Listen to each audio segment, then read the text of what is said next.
Hello. Ah, you're cute. Welcome, everybody. We have special guests. Oh, yeah, I forgot to ask. What do you want me to call you?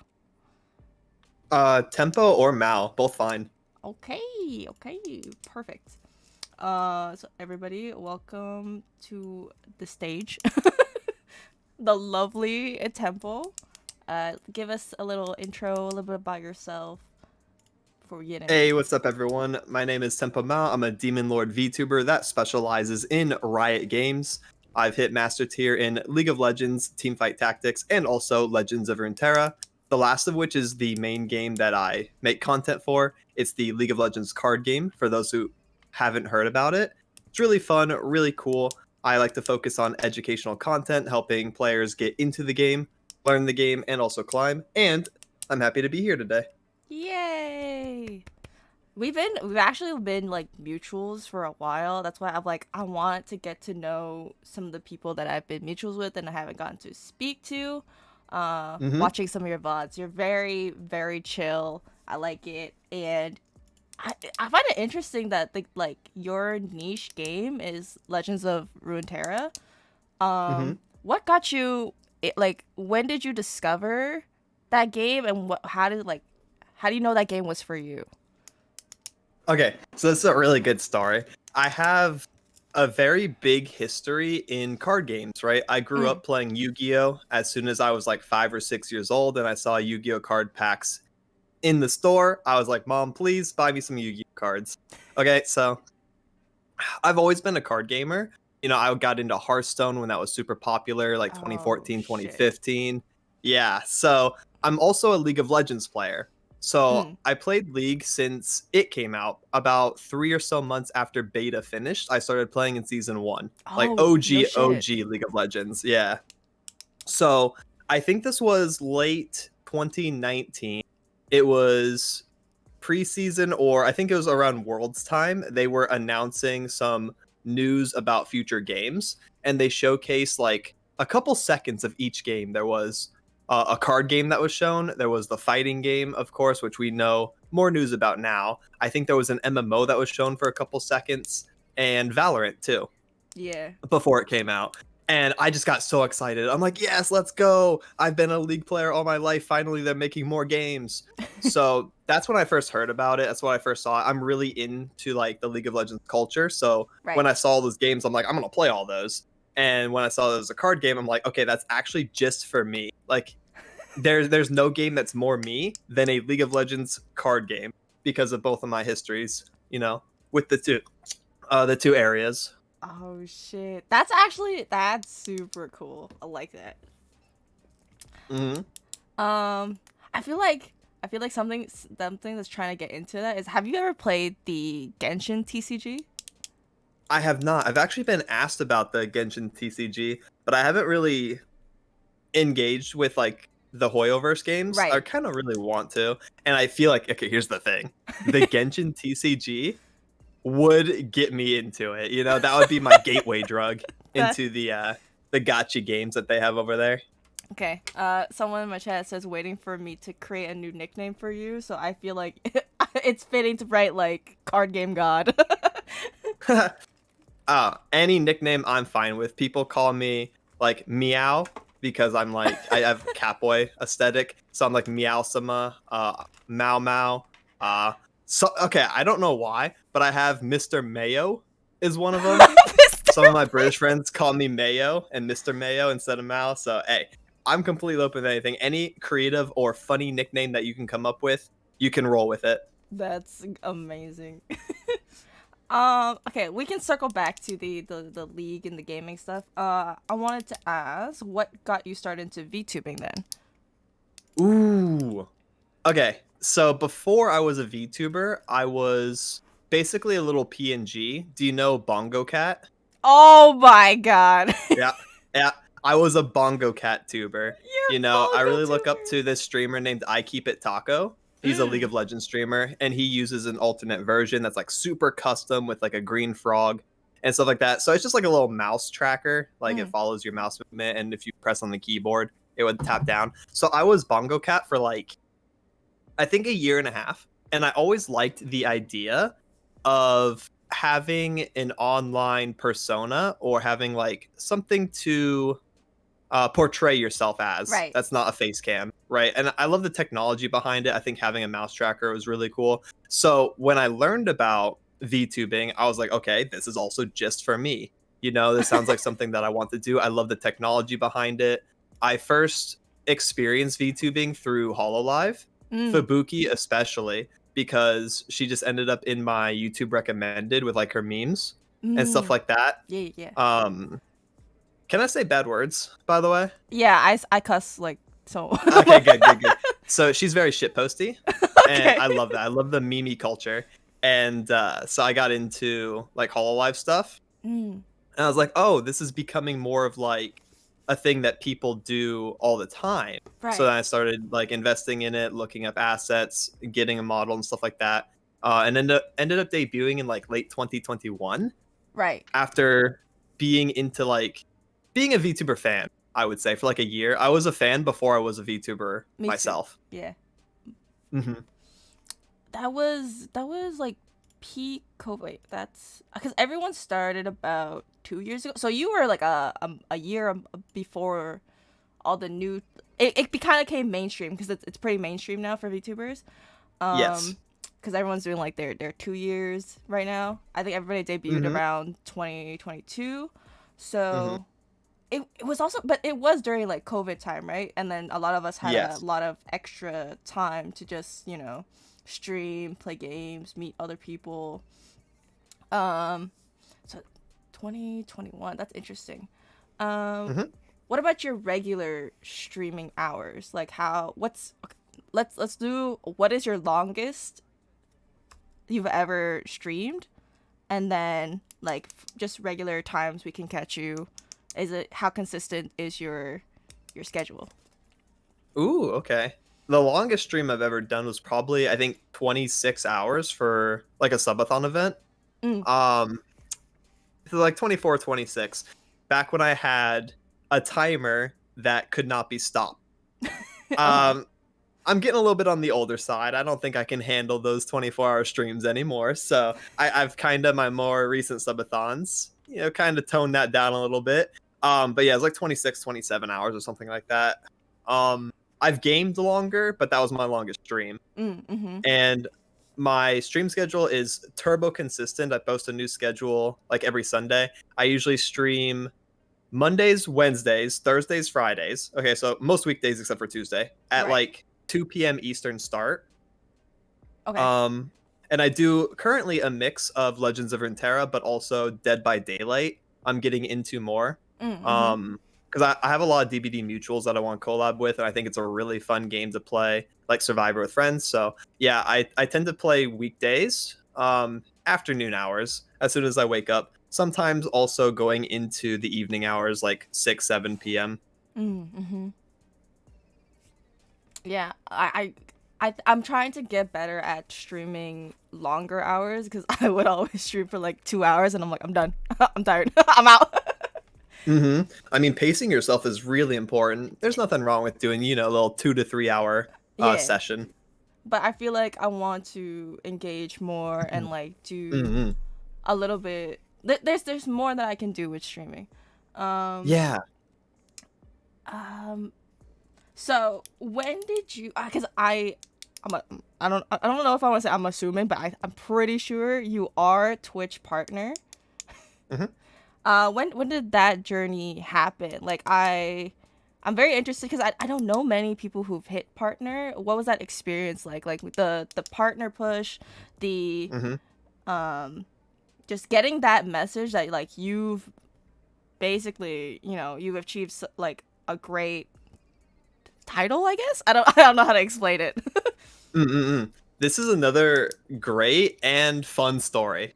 Okay, I let's really go. like your questions. Yeah. Um, so I hit Twitch partner in late 2022, about 1 year after I became a VTuber. Oh Um, shit. so basically, what happened was, okay, I want to attribute this to an event. Okay, there was an event on Twitch called VTuber Takeover. in late Oh, 2022 as well. yeah, yeah, yeah, And yeah, they invited about 100 or so VTubers to the event. I was one of them. yeah. Someone came into my chat one day and was like, "Hey, I just emailed you about an event coming up, and I'd like a reply, as soon as you can." I was like, "Oh, okay, that sounds cool." I didn't know who it was, what it was. They didn't even have. Wait, did they? They may have had like the Twitch wrench icon, Mm, mm. but I've never seen that before. So they were Twitch staff. I was like, okay, that Oh. sounds really cool. So I went and looked at my email. I've never seen their name before though. They're like not, a chatter. Mm. And I was like, oh, that kind of event. Got it. And immediately people in chat started speculating. Around the time that this is happening, so a little side part, Legends of Runeterra was kind of at its peak in terms of viewership. It's much worse now, but back Oh. then it was pretty popular. Right. Most streamers would hit, 60 to 100 viewers, no problem. Bigger streamers were having a couple hundred, right? So Mm. I was somewhere in like the small to medium range. I was holding like 70 to 80. And they were like, you know what? I just want to send you that email, let you in on the event. And I was like, okay, really? And we talked back and forth for like half an hour. And eventually he was like, you know what? No problem. Thank you for what you do. And then left. And I don't know. That resonated with me. I really like being thanked Mm-hmm. in such a genuine way. I was like, I don't know. Like, as the Grinch, my heart grew 3 sizes that day, basically. I was so excited. I was just thinking about it. It was like probably one of the highlights of my career, getting invited to this. So I did all the prep work. I did all of the um, survey. I did like a bunch of sign up stuff, make sure that everything was good. So what happened during the event was during this 1 week, random VTubers on the list would get put on the front page of Twitch for a certain amount of time. You're basically Mm. highlighted, right? Yeah. And shown to a bunch of people. So everyone's viewership during VTuber Takeover, that was part of the event, skyrocketed, mainly because Oh of shit. embeds. So everyone had like 1,000 or so. I actually ended up peaking at like, I think 2.7 thousand viewers, most of which Oh again were embeds. shit. Yeah, I probably had like 500 people, but it looked crazy. It was a lot crazier than it sounds, or a lot less crazy than it sounds, I should say. So around this time, I also applied for Twitch Partner, like the Mm. week prior. Mm. Mm-hmm. And I was holding, again, like 75, 80, because that's what you need to have Right. on my first application. So then the event happens like a week after, and I'm hitting like 2,000 viewers from the event. A week after that, I get an email saying, "Oh, hey, by the way, you're Twitch partner now. Your application, we didn't even read it. We don't care. You just have it." That's Because amazing. I think there's some kind of like bot or some kind of system that automatically gives it to. Like I don't think every single one is manually reviewed, Mm. because like I just had numbers, so it just gave it to me. But I think it's a pretty rare case for someone to be accepted on the first application. It's Mm. even more rare for them to be like, we don't even care about your application, you just have it. So it's a very unique way of getting VTuber takeover, and the timing I think was really cool, really interesting, and really fun. That is so fun. This is like actually really interesting stories. That's so fun. Uh-huh. Congratulations. That's wow. That's so cool. Mm-hmm. um okay, since we talked a bit about the ups, what have been your most challenging what has been like a challenge that you faced like Mm-hmm. experiencing being not only a streamer but like like generally a VTuber in this Okay. space? Yeah. I have two unique moments. One was when I started, and one is actually more recent. So it's gonna be cool. It's gonna be a little bit of Oh, a dichotomy damn. here. Yeah, yeah, yeah. Let's go. When I started VTubing in 2021, like you said, it got more mainstream, it got more popular in the past couple years. Late 2021 was right before that. So there was a lot of pushback Mm, from people in general thinking that maybe VTubing was cringe, right. and it wasn't really looked well upon back then. So when I announced that I wasn't going to be Bongo Cat anymore, I received a lot of pushback. Naturally, I lost subscribers, I lost followers, I had people type that they didn't like it. They were not wanting change. They didn't want me to be anything other than what I've been. And it was really frustrating to put, 6-7 months worth of research effort, a lot of money into it too, because even back then it was not very cheap. I know it's fucking Dude, expensive now, but back then it exactly. wasn't cheap either. And I was just really sad because I care about my content a lot. I care about how people view me a lot, especially my own community. Mm, So I felt like a little betrayed and a little like I don't really know if I'm doing the right thing. I got in my own head a little bit. mm, And that was really hard, but I basically just hard-headedness pushed through it. Super stubborn, just did it anyways because it's what I want to do. mm-hmm. First and foremost, I think that's how people should stream. That's how people should make content, is just do what they want to do, and then everything else will come after. So that's what I did. I pushed forward. I said I don't care, and it ended up being very successful. Ended up being a lot better. I made back the followers within a month. The ones that I lost, and within Sheesh. 1 year, I hit Twitch partner and saw numbers and growth that I had not seen after streaming for a year and a half already. So it was like really, really good in the long run or in the grand scheme of things. And I just needed to stay true to myself, Mm-hmm. and ignore what the naysayers were saying. More recently, so that was story one. Mm-hmm. Story two, here we go. Here's the big hitter. Within the past couple months, actually, I've had a lot of creative routes. Oh. I've been a lot more, you know, I won't say like sad or depressed, but it's been pretty sad Mm-hmm. Mm-hmm. because my main game, Legends of Runeterra, has announced that they are ceasing some PvP work and stuff like that. They are, Riot fired 11% of their company. We lost a lot of devs.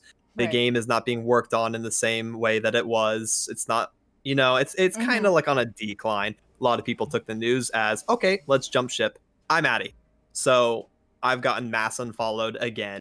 This is not my fault now. This is the game. So I Right. feel less bad about it. Mm-hmm. And I'm also in a more mature spot. I'm also in a more experienced spot. So I'm less sad, but it Mm-hmm. still kind of sucks. Right. Um, because when you invest so much into a game and that's all of your content, you're basically, oh, you're doing, if the game is doing good, you're doing good, right? If the game is doing bad, you're doing bad. So I'm kind of like doing bad right now because my game sucks. Um, Mm-hmm. so it's been a little sad, like January, February. I keep getting bad news. I keep getting like mass unfollowed. I keep getting doomsayers in the chat every day. Oh my god, man, the game is dying. Why are you still playing? On the flip side, there's some people that are like, hey, thanks for still playing. You're like Mm-hmm. the only one left. And I'm like, okay, cool. I get that too. But yeah, those have been like the two rough moments, the start and also currently what's going on. But in the past couple weeks, I think I've really refocused myself. I think I'm remotivated, reaching out and accepting, collabs like this fun talk show, and kind Yay. of like breaking out of my shell to do more stuff with other people. And I'm excited for the fighting game coming out late this year, early next year, whenever it is, the League of Legends one. And I basically have a way forward that I'm working towards and I'm excited about. But those are the two like rough spots I've been in. Yeah. Mm. First, I really like your mentality and like the ability to adapt and move forward. Like people would give up. Like if it doesn't go your way, they're like, okay, Mm-hmm. I guess I'm done. My career's over. But Mm-hmm. Mm-hmm. the fact that you are pushing yourself to be somebody that you want people to view you as, like a lot of people, they put up a front. I feel like that you are very genuine and you're very honest about how you want to be perceived, and I truly admire that. Mm-hmm.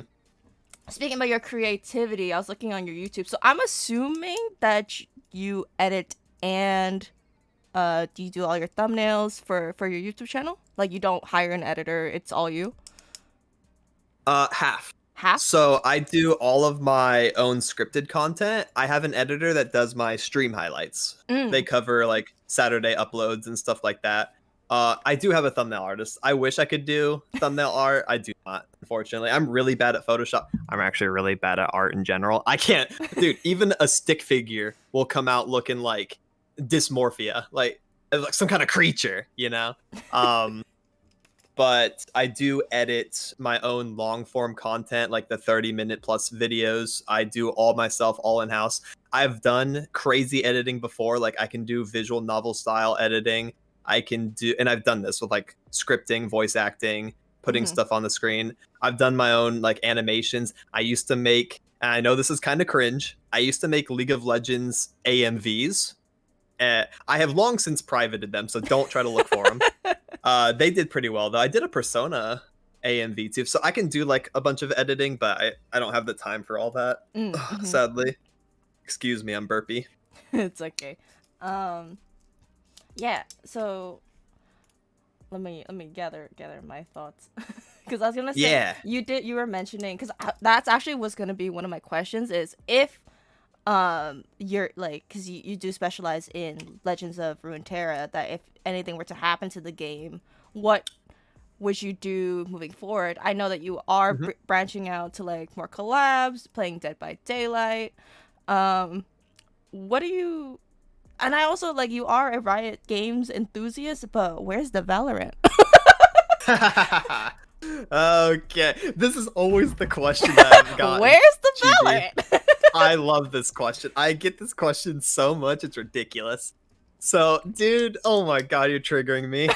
I would say this every time. So someone would raid me, right? And I do that same spiel. I do the same intro that I did for the talk show. I'm a Riot Games specialist. I hit Master, League Lord, TFT, and they're like, okay, where's Valo though? Valo? Question mark? Okay, listen here. Listen here. I'm working on that's a leak. I'm playing a little bit of Valo. So I played Oh. Valo when it came out. Back then, I had a laptop. All right, I Mm. couldn't play Valo that well. I had a laptop and I played on a mouse with freaking mouse acceleration. Okay, and that's the worst possible thing you can do for a precise first-person shooter. Right. So I played for a couple months. I hit, I don't know, like high silver, low gold, somewhere in there. Stop playing.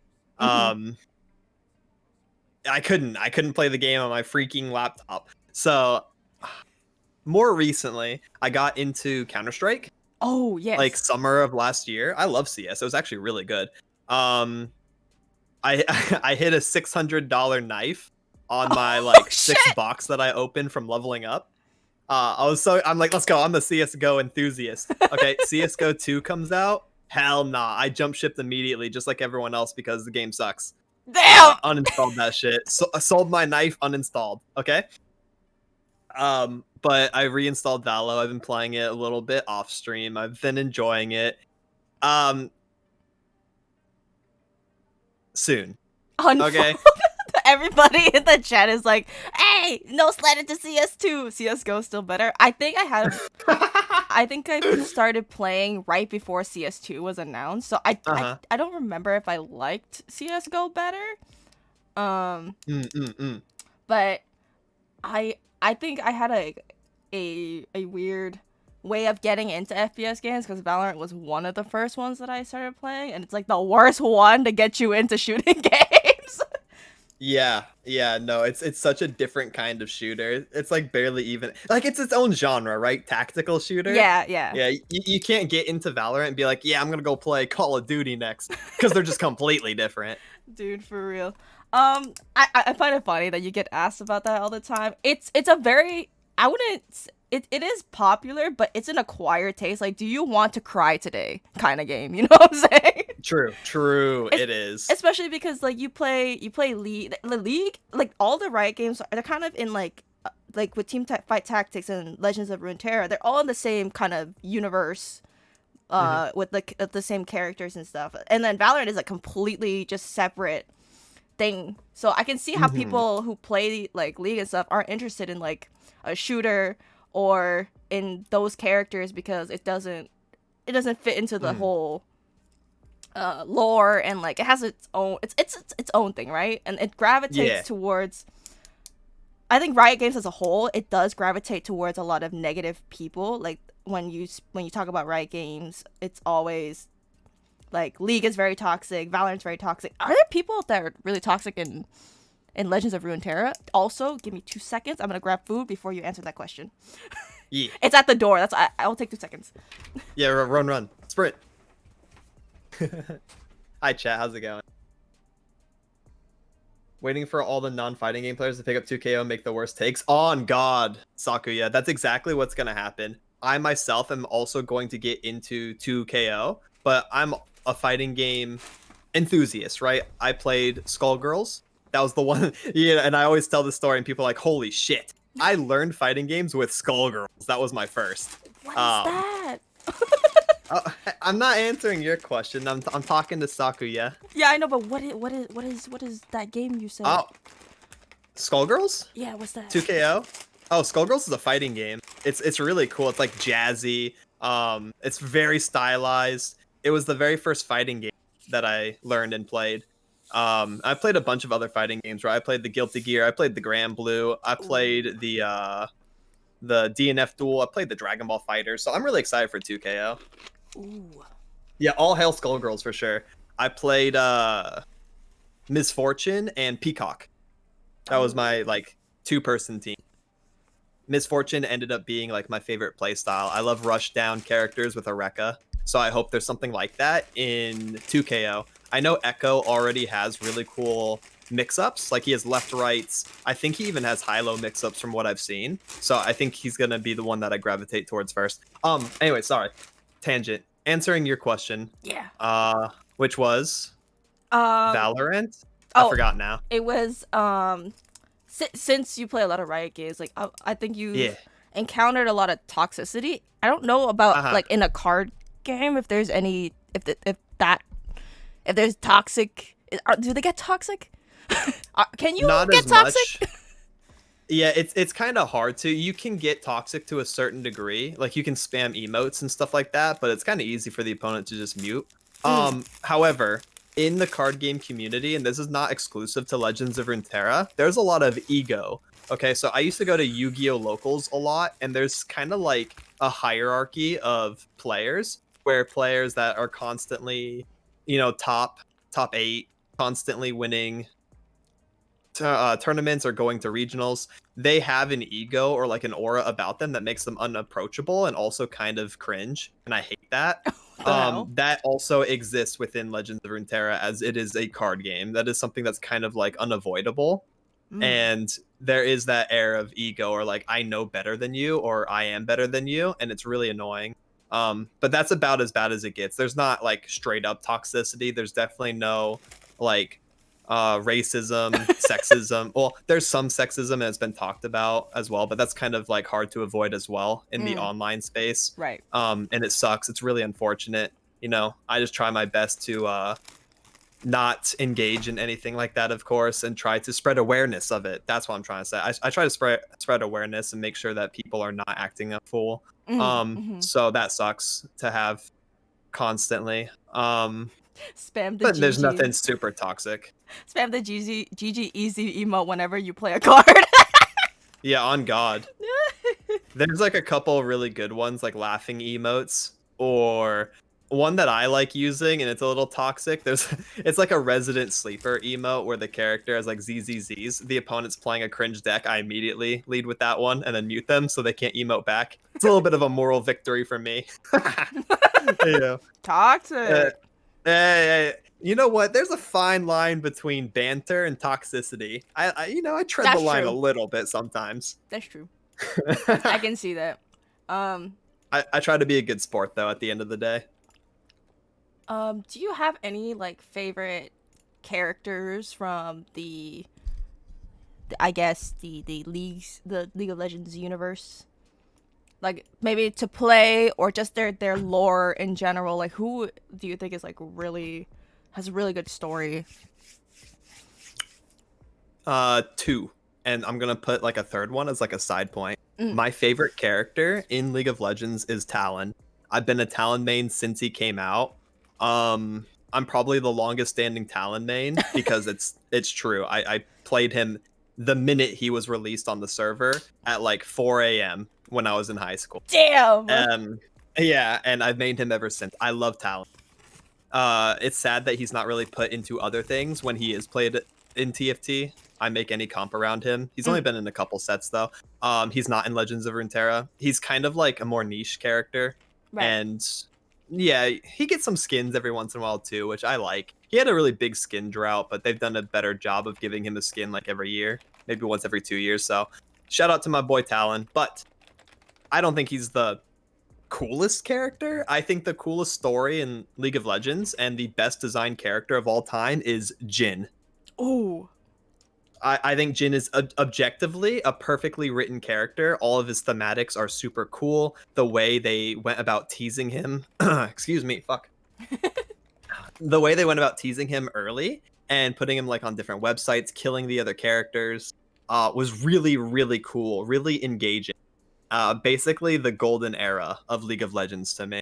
And even to this day, he's just one of the coolest characters. Whenever he's in anything else, he's always portrayed really well. His story is really neat. A fun fact. I'm gonna tell a small little story about Jhin. yeah, So yeah, I yeah. wrote a paper in creative writing for college. Mm. I basically ripped Jin's entire story and You and fucking reworded it. I yoinked that shit. All right, I copyright, dude. I fucking plagiarized. I just copied Jhin, and my creative writing professor was like, you know what? That's really unique and cool. 85. I got a nice little B plus for it.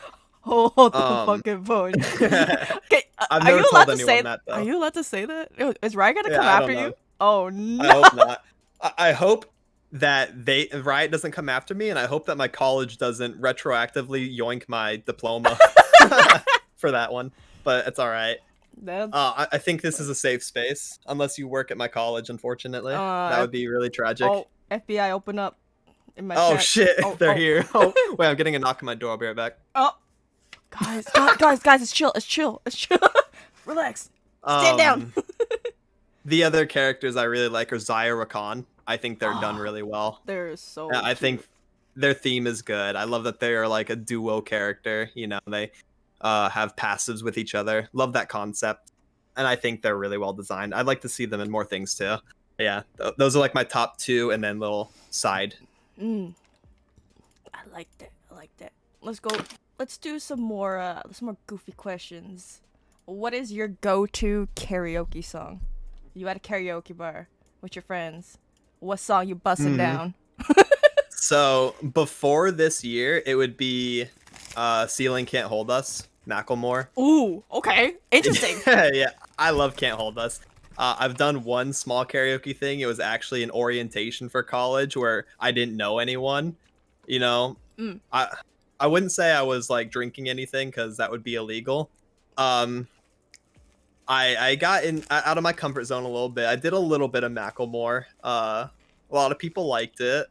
I got immediately embarrassed and left the room after though. But more recently, if I did karaoke, it'd be something Has Been Hotel related. I love Oh, the you're Has one Been of songs. those. I'm just kidding.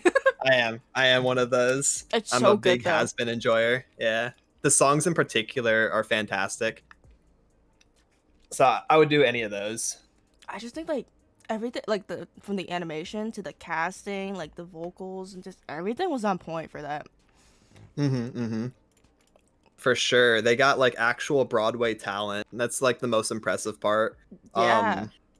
Yeah, to do because like the music within the show itself, like say what you want about the show itself, that's completely fine. The music is incredible, like actual musical numbers. Absolutely insane. I love it. I'd love it too. What about? What is your favorite food?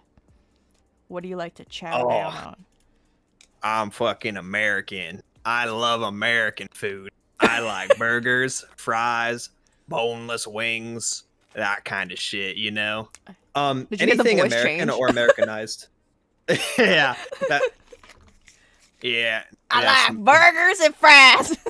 I like barbecue. I like getting on the grill, long work days on my tractor, and a Bud Light at the end of it, watching the game. You know how it is.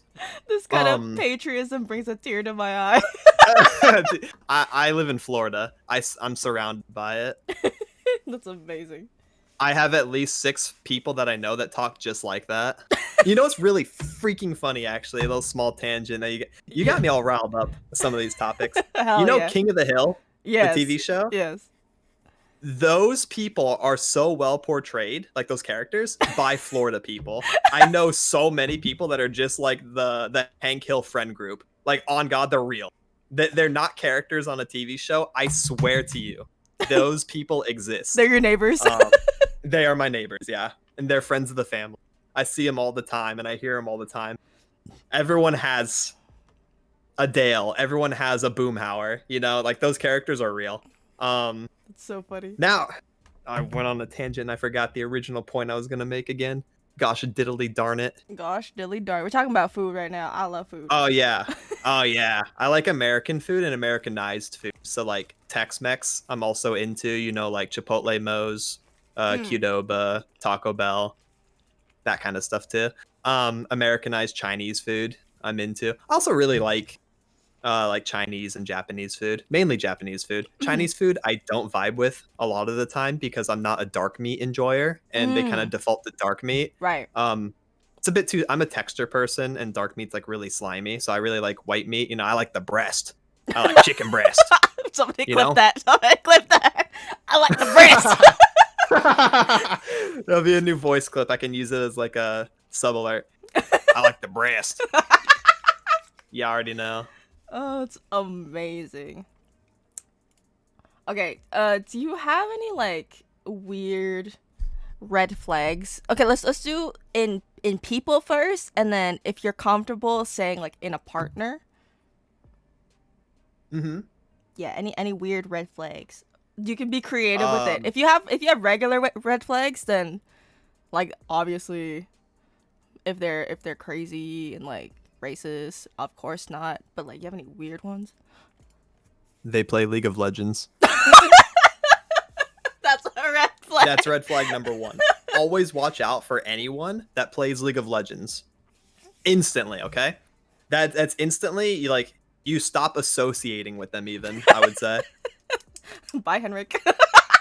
Oh my God. Yeah, get Henrik out of here. Wait, you know Henrik? Okay, so yesterday, I do these things called Overwatch Mondays where I do customs like with all VTubers, and Henrik was playing an ARAM like on stream before he was supposed to play Overwatch with us, and I thought so he wasn't ready yet, and I was like, guys, how long does an ARAM take? The entire lobby was like, oh my God, he plays League. Get him out of here. He's not invited.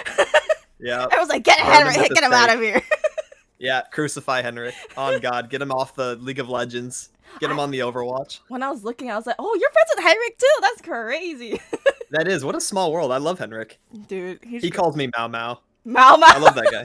Yeah, he's one of the Mao Mao enjoyers. I need Henrik to brand himself more because he deserves so much. He's such a good guy. Mm-hmm. I think I was doing so me and a friend of mine were doing like rate your VTuber brandings, like how to spice up your streams and your Twitter pages, and I'm like, just put all your socials together so people can access you better. Like sometimes I forget because like his TikTok is not attached to any of his like other socials, and I'm like, what are you doing? People need to see your TikToks. Yeah, put that up there. What's wrong with you? Come on. Henrik apologized, not because he was weak, because he was out of her playing League. I'm so sorry. Oh, God. Yeah, dude, there's no such thing as less is more. Always slam everything, right? Don't forget anything. Put everything there. More is more. So Tell his ass, bro. So yeah, red flags. Yeah, red flags. I would say this is one. Okay, stalker vibes. Okay, that's number 1. Ooh. Yeah, like anything like stalkery is kind of scary to me. Like not just like clingy. Like I don't mind clingy, but like super stalkery or super yandere is scary to me. I know a ton of people who are like kind of into that stuff, and I'm like, that's kind of scary. I know. I think it's more dangerous than anything. You don't like white chocolate enjoyers. That's another red flag. Well, I'm just like a sugar enjoyer in general, so like like anything with sugar, I'll put in my body. I'm kidding. I was just looking around my room and saw white chocolate. I was like, oh, this is gonna be a good one. That's controversial. People that say pancakes over waffles. People that have a real issue with pineapple on pizza. Those are all red flags. I like these answers, dude. I like them. Let's see. People who judge you for eating cereal straight out of the box. Red flag. Red flag. I agree. These are good ones. So what I put for me is, okay, this is not a deal breaker, but people who are only children. They're kind of weird. Guys who name their cars, especially if their car is named after a female. That's a hella red flag. Yeah. Have you seen those guys who get weird about gender reveals? Those kind of TikToks when they're upset that it's not a boy. and then they like, then they get all mad and like that's a red stomp flag. away or something. That's a red that is weird. that is weird. Yeah, those are the three that I put. Those are good. No, those are really solid. The only reason why I put only child, it's not a deal breaker. Like, it's just like I feel like the most of the ones that I've met. Are you an only child? No. Okay. No, I have a few siblings. I get what you're saying, though. I agree with you. They're only spoiled child, and entitled, weird, and they're fucking weird. They're socially awkward at the very least. I almost dated a guy who was an only child and named his cars after women. Yeah, GG. No, that's a go next. That's a go next. He probably plays League 2. I don't fucking know. I bet he does. Yeah, no, FF immediately. What if it's a boy with like I think this is a green flag. A boy with 6 sisters? That's a green flag. Oh yeah, he was raised right. If he turns out weird, then that's on the sister's fault. Yeah, all 6 of them can be blamed. Someone didn't do their part. Okay. Do you have a hidden talent? What's your party trick? My party trick? I mean, I used to be into magic tricks, cardistry, that kind of stuff. Oh my god. I don't really get to showcase it a lot because VTuber, obviously, I don't do anything cam related, but I love magic tricks, card tricks. I guess that'd be like a hidden talent. I used to do card tricks for people in college as well. Ooh. Little shows, little routines. Nothing super cool. I mean, I can kazoo, but I can't dent anyone. I don't have a kazoo. I did. Really? I got a couple of them. I like collecting them. I did the entirety of Backstreet Boys Tell Me Why. Fuck yeah. One time. Hell yeah. I had to. That's actually my karaoke song of choice. Oh, damn right. Tell me Let's why. go. Here, do it. Here, lead me on. Do it again. No, I'm good. I was about to do it.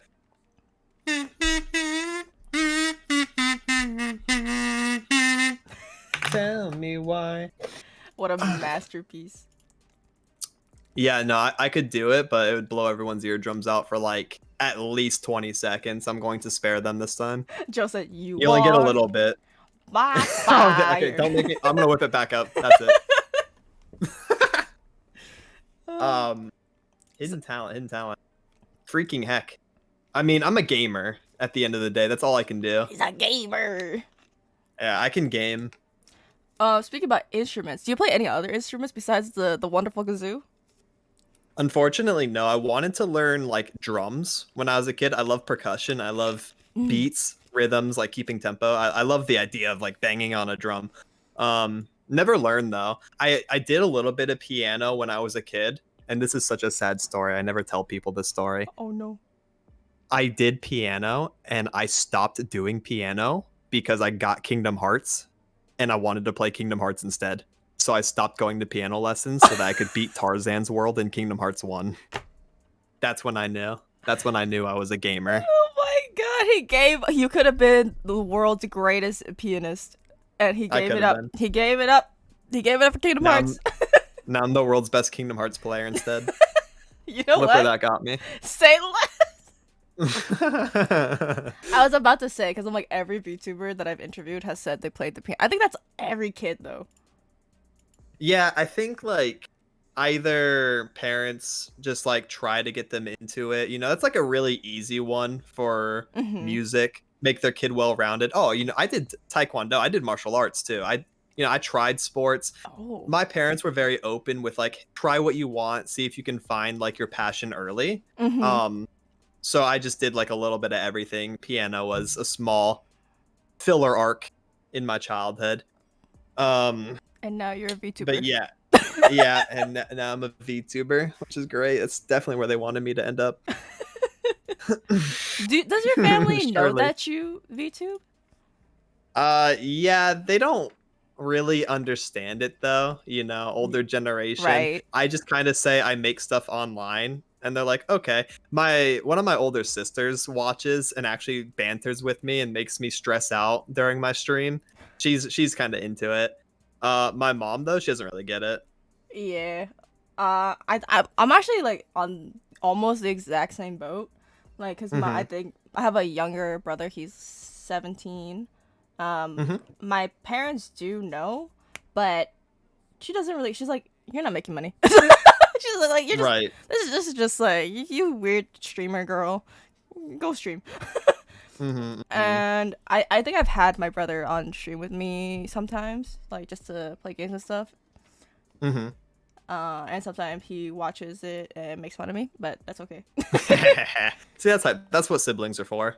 uh, ay. Hmm. Stress me out. I know, same. It is what it is. I know. I flamed my sister on stream yesterday because I misread her message. So I flamed her, and I was like, "Oh shit! I just read your message again. You know what? My bad. That's on me. Next time you see me, you can smack me upside the head. I give you permission. That was fucked up of me to do. I flamed her ass for like 10 minutes. Uh, Oh man, all because I misread the message. I was playing too fast. I was reading too fast. Hey, it happens. it So I'm happens. I didn't I'm see. guaranteed one head smack soon. Oh no, it should be like sneaky beaky. Like you'll never Yeah. know. You see her, and then you're like, Uh, is she gonna hit me? Is she gonna hit me? bam. No, she Yeah, doesn't hit yeah. you yet. And then you're at dinner, and then she just smacks you on the outside of the head. I know. I'm gonna try to not sit by her for a couple dinner sessions. Maybe she'll forget. I don't know. Okay, let's do if do you have any streaming advice for any newer VTubers, streamers, anybody who wants to Mm-hmm. get into streaming tubing? Mm-hmm. I have lots of good advice. I like to consider myself a little bit of a content guru, Oh, if okay. you will. I'm a little Okay. bit of a sage. I love giving advice. Shameless plug. I actually have a Patreon reward where I would help content creators get into streaming and VTubing, growing a brand, that kind of stuff. Because I'm very like businessy. I'm very analytical. I have like steps. I have approaches to this from that kind of perspective, and someone who's Mm. done it for 4 years. No one subscribed to it, but hey, it's It's there. there. It's I there. would love to help, especially personally, like one-on-one help, because then you can get a little bit more down to the nitty-gritty about like branding, things like that, and get past the general things. But I do have some general tips and advice.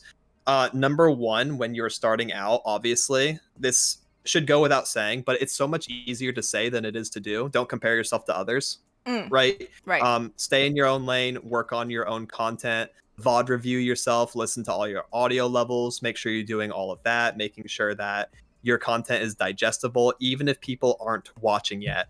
Just putting in the effort to make sure that everything is as clean as it can be. Don't compare yourself to others as you're growing either. Make sure you're just, again, working on yourself, providing good content for even one or two. Listen, I streamed to 2 people for a year straight. One Yep. of those was my phone.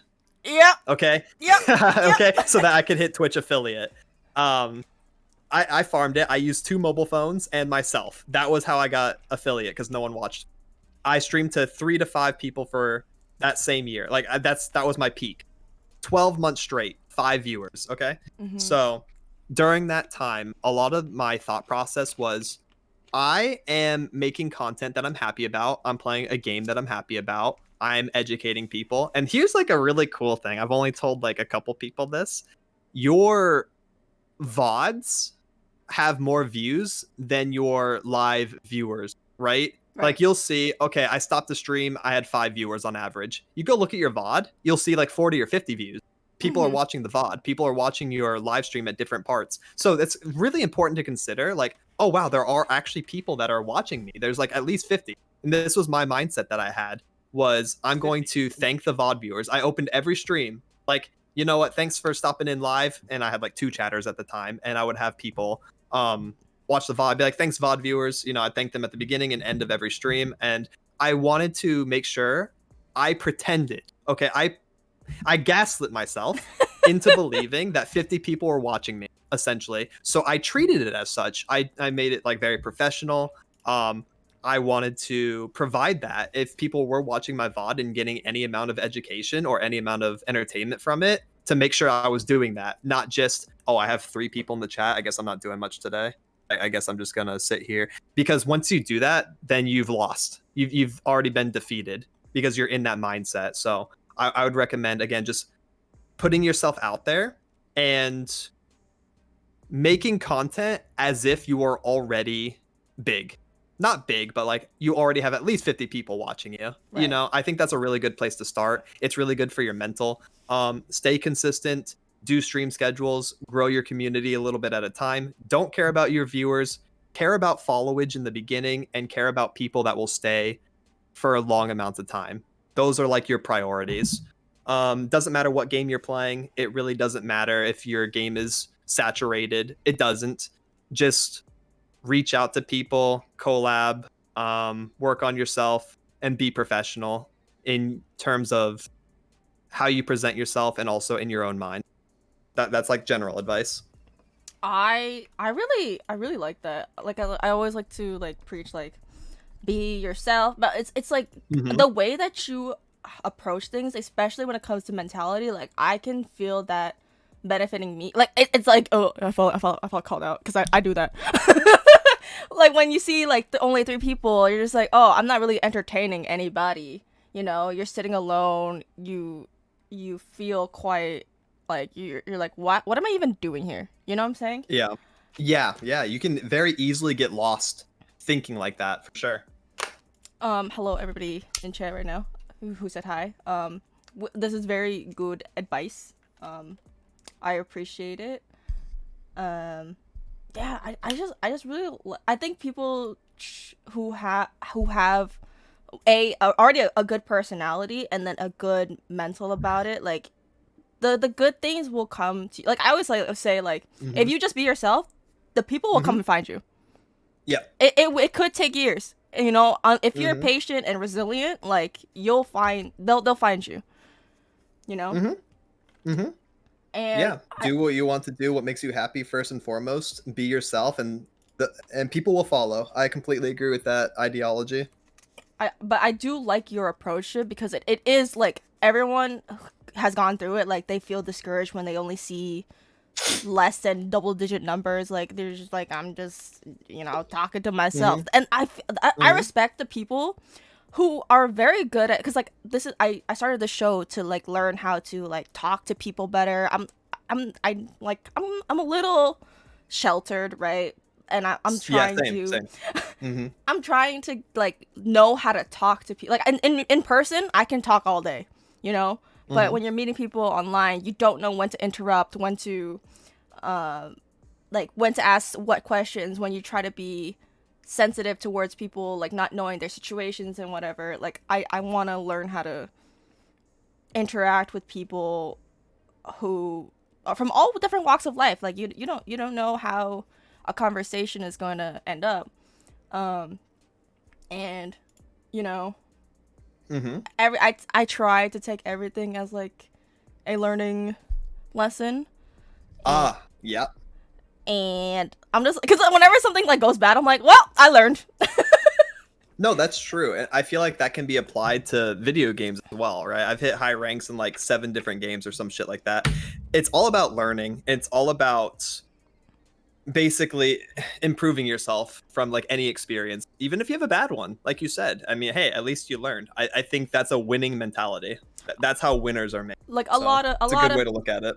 yeah, it kind of peeves me when people are very um they complain a lot when things don't come out perfectly. I'm like, I no matter how long I've been doing this, like I've been doing this for also a pretty long time, and Hmm. I'm always scuffed. I don't care if I'm scuffed.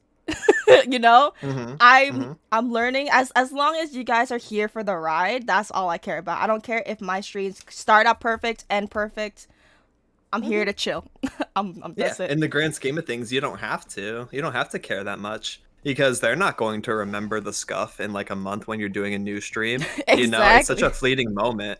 I think making it fun and just like living in the moment is the best way to go about it. If something scuff happens, hey, turn it into a bit, you know, content brain. Dude, you Make want it to see funny. scuff? You want to see me play Among Us on my fucking Mac Air? Oh, That's let's scuff. go. That is fucking scuff. I'd love to see that. Okay, there is a Ruinterra related question from the chatter. They said, "What's the difference between Karma? I think it says Karma set Hmm. and Seraphine set in standard." I don't know what Hmm. these words mean.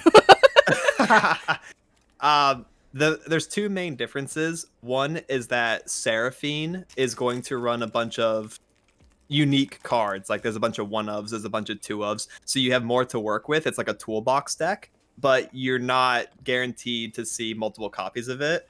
So it's like less consistent in a way. And the ways that the deck wants to win are very different, actually. It's funny how they share region combo and they share one champion, yet they're so different in how they want to end the game. So Seraphine wants to end the game with double casting the cat, and Karma wants to win with double casting Set's champion spell, really caring about Set more. Seraphine doesn't give a fudge about Set. He's just kind of there. But yeah, those are like the two quick main differences. You're going to feel like the Seraphine one is less consistent in a lot of games. You might brick because you just don't have the right option because you're running a bunch of one ofs. And again, the way they win is very different. Good question.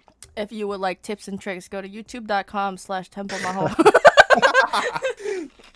I took a I love peek. it. That was yeah, no, that was good. That was good. And if you know about this really cool thing called Amazon Prime, you can subscribe to your favorite channel, Keiruchibana, for free. Isn't that For crazy? free. It's very And helpful. get all of those sub benefits for free?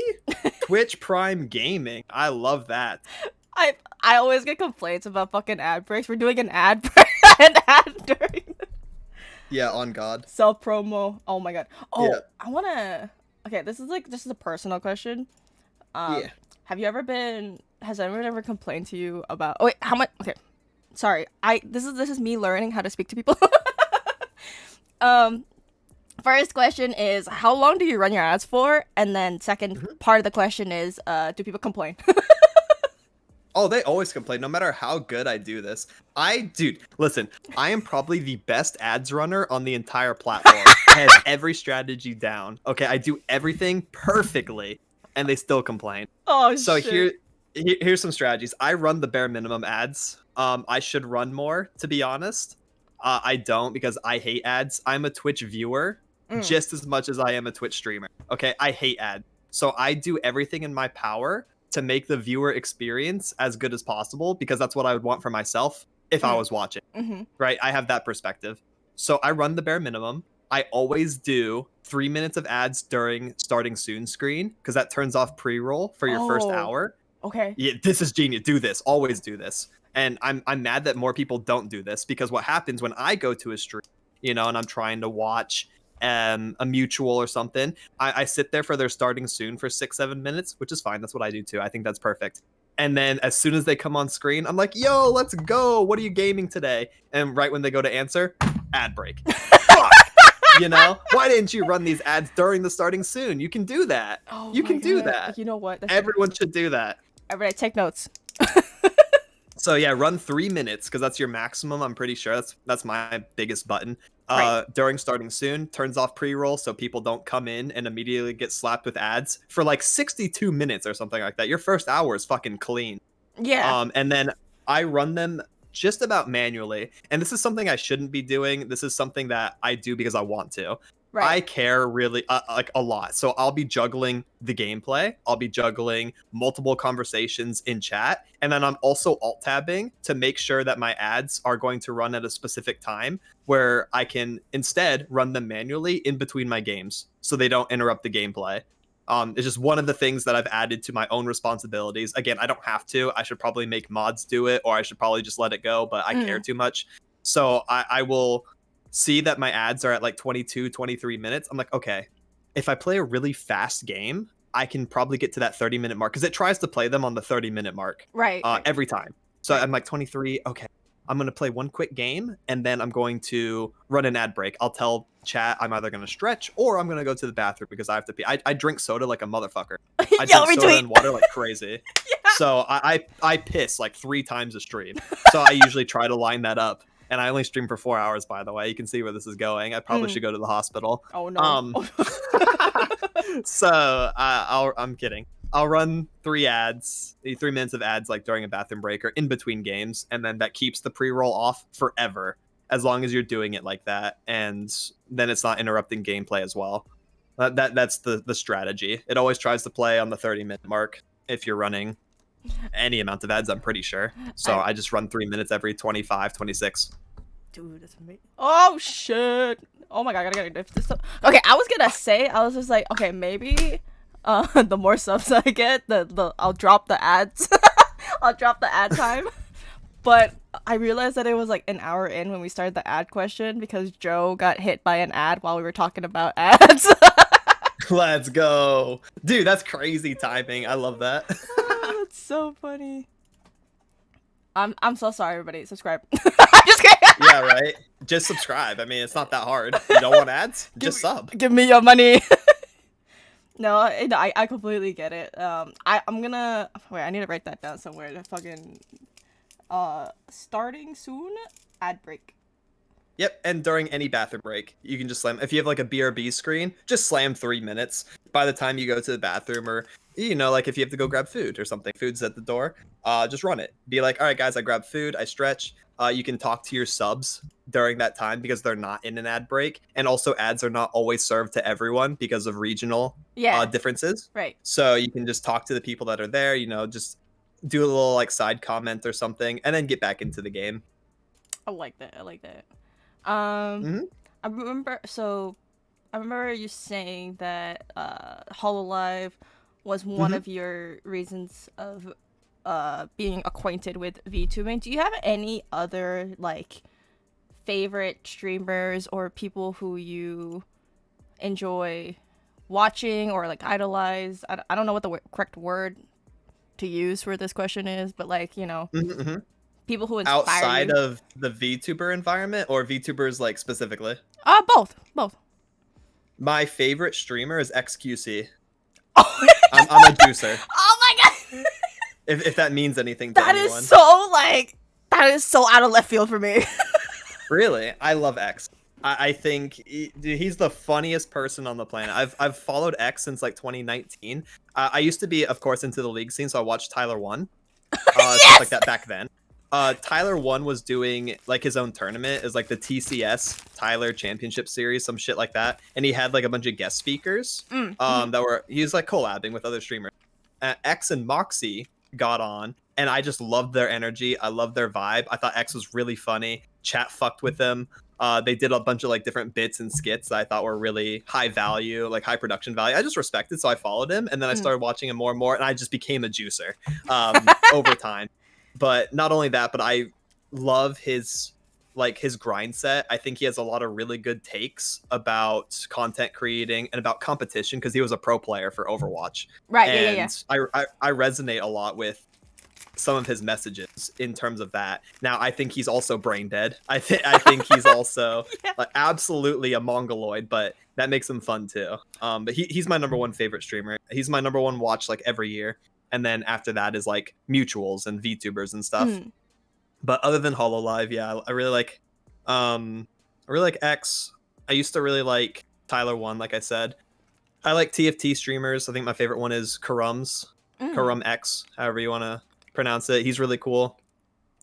Um, for VTubers, I really like all my mutuals. To be honest, I kind of split my time with a lot of the people that I'm friends with, a lot of people that I collab with, I vibe with. So Mm-hmm. I kind of like just everyone that I've ever interacted with in the VTuber space. So I try to like hang out. I really like going to like smaller streamers chats and being like, hey, how's it going? I hope your stream is going good or whatever, and just let them know that I'm there and lurking to like Mm-hmm. support them and like give them maybe a little bit of a confidence boost to have fun that stream. I really enjoy doing it. It's probably my favorite thing to do because that's something that I would have liked people to do to me, so that I do it to others. That's Yeah. how I spend a lot of my time. Um, just like a little bit of motivation. Other than that, that's kind of it. I watch like the same 2 or 3 people, mainly X, mainly X. I've okay. The first thing I want to say is like I've been getting to like XUC more recently than I think like maybe a year or two Hmm. ago is when I started like liking him as a person because he's genuinely like he's goofy, brain dead, but he's good at heart. You know what I'm saying? Hmm. Hmm. I think I started knowing about XQC during like the Among Us era. Like I was Of really course, into yeah. I was really into like offline TV, like Hafu's lobbies, like and I was like, yo, X is like unhinged. And I'm kind of like He was deranged yeah. in Among Us. He was absolutely deranged. No one wanted to play with his ass. He was so toxic. That's what I don't like those kind of like content creators because it Hmm. breeds toxicity, but I didn't really get to know X as a person, right? I only get to see what he was perceiving himself as like in Hmm. these lobbies. Um but even then like I'd be like, "Oh, he's crazy." It's not Hmm. my vibe, right? But Hmm. I think he's been through a lot, and like getting to see recent stuff. He is still like crazy, unhinged and the Quebecois as fuck. The accent. Hmm. Hmm. But like as a person, I'm like, he's a good guy. Yeah, yeah. It's hard to hate him when you can't understand what the fuck he's saying. Yeah, that's also true. that's that's one of my takes. Like the haters, because here's the thing: he speaks his own language, and you have to listen to it for like a few months to understand. So Yeah. if people hate him, it's because they don't know him yet. They don't understand him. They don't I even know what the hell he's saying. How can you hate him? Homie speaks a different language. fucking what is it called? Stream deck analyzer, fucking sound filters, Oh yes, moderator stand. fix consoles. I love that bit. It's so Oh good. fuck. He's a funny guy. Also, like I recently found out, like I Uh-huh. think it was in the recent I don't know what we were watching. It was me and my partner, and he's like, "You don't know who Tyler One is?" And I was just like, "No," because okay. What happened was, so there's a pro Valorant player right now. His name is Zelsus. Okay. Zelsus is he's kind of like XQC and Tyler One. He's a little toxic. Hmm. He's goofy at heart. Like I think he's a solid guy. Like watching Valorant the pro games now. He's on Sentinels and he's winning. He's Hmm. not a bad person. I just didn't like him during his content creation thing because he was like preaching toxicity. I'm Oh, like okay. Yeah. it's similar to like Tyler One. But I think he's like a Tyler One wannabe. Of course. Yep. Uh, but like you can't hate someone who's like being like really goofy and not like a douche to like the people that he does know. I guess Hmm. it's just Hmm. like speaking to like his viewers saying that they're shit at the game. Fucking, it's just Hmm. it's just Riot Games core. Of course. Yeah. Um, where am I going with this? Oh, so I was saying like and then to go into the like you going to smaller streamers like that, I Mhm. like seeing you in my chat. I'm like he's noticing me. Yes. Yes. Some people like I've popped in a few times. you and Blue, I'm because like when people see other streamers, Mm. they're like they only see numbers, and it's a shitty Yeah. thing. It's shitty. So cringe. I know. I I'm hate that culture. I'm so sorry. I don't give a fudge about numbers. I see people for their potential and their content, and more than anything, their effort. I think I value someone's effort more than their numbers, like any day of the week. Mm-hmm. So I treat people, content creators, VTubers, cam streamers, all of them Yeah. about equally, especially if they're putting in the grind. Like I'm so much happier talking to someone with, let's say, 1,000 followers, Mm-hmm. and I just really like their content. I think they're insane, over someone that has like 6,000 followers and I don't like their content. And I don't think they're doing a good job or everything they could be doing. I think there's a lot of merit to that. I've popped into people's streams who have like maybe quadruple the amount of following that I do, and I'm like, you're boring. Yeah, true. Like, you're fucking boring as shit, dude. How are you? How are you? It's like it's the pretty model. It's like the, I don't know, maybe fan service, I guess, gets people to watch. I don't know, but like you supporting me, and then it gives me the opportunity to support even smaller people than us, and I'm like that's the kind of like chain reaction that I live for. Like, it's me Yeah. supporting people who probably get like 2 or 3 views. You support me who gets about an average of 7, and then people above, like that's I like that kind of support. I agree. And here's something really good. We should put this on a t-shirt. Maybe it's going to be a good quote I just came up with. I hate the concept and the verbiage of reaching up and reaching down. You agree with that? Mm-hmm. I like the idea of reaching out. Ah, get Philosophical. put it on a t-shirt. Put that shit on a shirt now. Put it on Sell a shirt. it. Yeah, copyrighted though. I trademark. I want 70% of shares. 70%. What a wild number. Just randomly 70%. 70-30? Yeah. Yeah, 70-30 because it's my quote. Twitch. Has there so we talked about your challenges. Has there anything that you've wanted to do completely different? Like, would you take out of your career, I guess? I don't know. Something completely different. Yeah. I mean, I would like to be able to branch out into IRL stuff, actually, which is very different than what I've done. Things like anything that I can put on a webcam and do on screen. I think it'd be really fun. I really want to do like food review, soda review, because like I mentioned earlier, I drink soda like a mofo. Not only that, but I'm very on like new soda that comes out. I love trying new things. So when there's like a seasonal Mountain Dew flavor, like every summer they do the Baja, every Halloween they do the Voodoo, every Christmas they have a Christmas flavor. I'd like to just, do a live taste test for chat. I think that'd be really fun, really engaging. And then I can recommend like, hey, try this flavor, try this thing. Same with food. I love seasonal food. I recently did the Whack Donald's chili sauce. I did it before everyone else, but I didn't post about it, so I didn't get any clout. All good. I did it day one as soon as it hit. I live in an area where shit happens like really fast. Things come out really fast. So I love trying all this stuff. If I go to Taco Bell and I see a new $5 cravings box, I'm trying that shit. And I just like to be able to like review that, I think that'd be fun. It's completely different than my current content brand. And I've never told anyone this before. So I mean, hey, you're getting an exclusive. Exclusive interview for Chibi. Yeah, no one else has this information. You get the first outlet. Okay, from now on, Chibi, best news outlet, best talk show. That's all I'm saying. It's actually my first talk show, by the way. Fuck yeah. Or anything like this. Yeah. It is my very first experience in this kind of content as well. I've done a couple game shows where I was like a guest. Right. I've never done a talk show though, or a podcast or anything like that. So it's really interesting. It's really fun. I enjoy talking to you and answering your questions. I think your questions are really good. I've been on so many tangents though.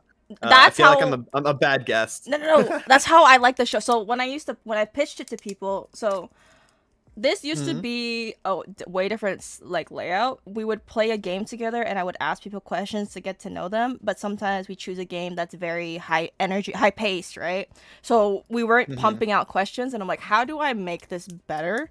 Because the only way that it would work is if I already knew the person. So if I'm Uh, if I because like the ones that turned out well for the gaming part is people who I generally just hang out with anyways. mm-hmm, Like I was letting my audience get to know these people, you know, but mm-hmm. they probably already know them because like we play with each other often. I'm just asking these random ass questions.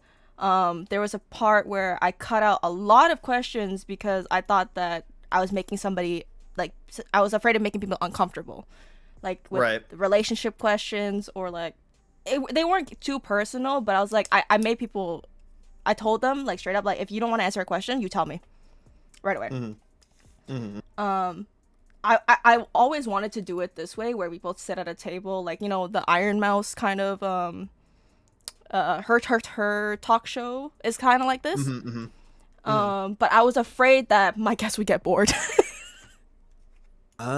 Which Oh, is why I implemented the gaming part of it where we just like you know we can just play a game just in case like you know you have something to do while you're talking to me. But I'm like, but then if you look at it in hindsight, it's just like we're kind of focusing on the game, not focusing on actually correct. talking to each other.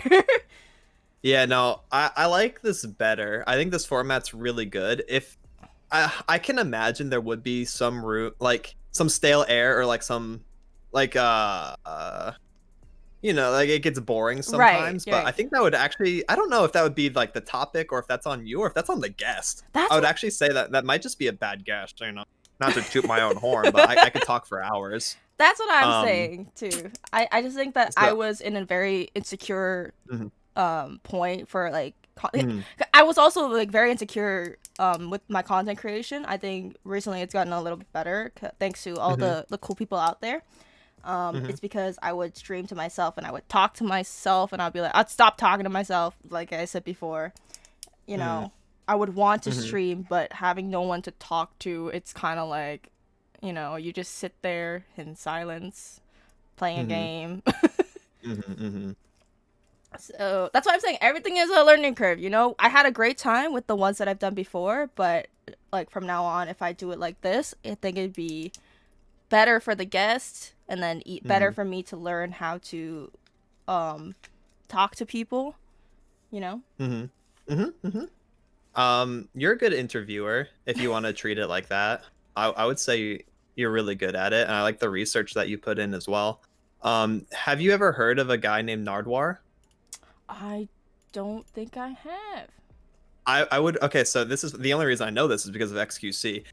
He watched a video, so he does a lot of React content too. He steals other people's content. It's fine. I Mhm. watch him watch someone else, watch someone else, watch someone else. There's like this whole content line. Anyways, so he watched a video about this guy named Nardwar, who was a interviewer.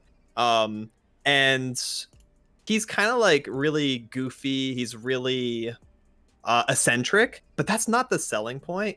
Mm. What Nardwar does really well when he conducts interviews is he puts in a lot of research and he talks about his guests' strong points and things that will get them talking, Mm. things that will make them more comfortable with him because they respect Nardwar for the amount of effort they put in to researching them. He'll say random facts about them. Like, so in a good way to translate this would be if, and you probably did this, you said you watch like VODs and stuff. I love Mhm. that. I think that's super respectful. And it reminds me of Nardwar. This is why I'm bringing it up. Um, that will resonate well with your guests and it will get them to open up about a bunch of things and I think it would be like just really valuable for you to like watch that video and maybe like take some like mental notes of it or I kind of just summarize it. You may even have to watch the video to be honest. um he's just like a really really good person for interview style content Mm. like a Mhm. talk show. Yeah. Yeah. I agree cuz like I was like um talking it over. He's like oh, you know wait, Roxanne, you know who Narbor is? That's crazy. Yeah, I completely like that. I'm just like okay, because like when I was starting to do the very last two, I was like I Mm-hmm, really want to stem away because like all of these questions that I previously had, mm-hmm, they're kind of like, oh, what's your favorite this? What's your favorite that? What kind of mm-hmm, goals do you have? Blah blah blah. They're mm-hmm, pretty basic and boring, which is fine. Of course, you can mm-hmm. sprinkle some of that in there, Yeah, you but need those. I think that's important to have. I wanted it to be like, yeah, exactly what you said. Like, when if you do your research, they will start talking about things that they enjoy and like their experiences, and it's way better of a format to get a conversation going because they're like, oh, my favorite color is red. Next question.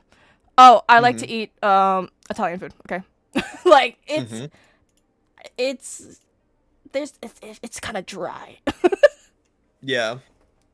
Especially on top of that, where you're playing like a sweaty ass game and you're doing these hit fire questions. I'm like, I don't know what I'm doing. Yeah, yeah, that's fair. Especially like, okay, even because I play a lot of shooters. Especially if they're dead and they want a question to be asked to them, but I'm still in the game, I Mm-hmm. can't really ask a Mm. question.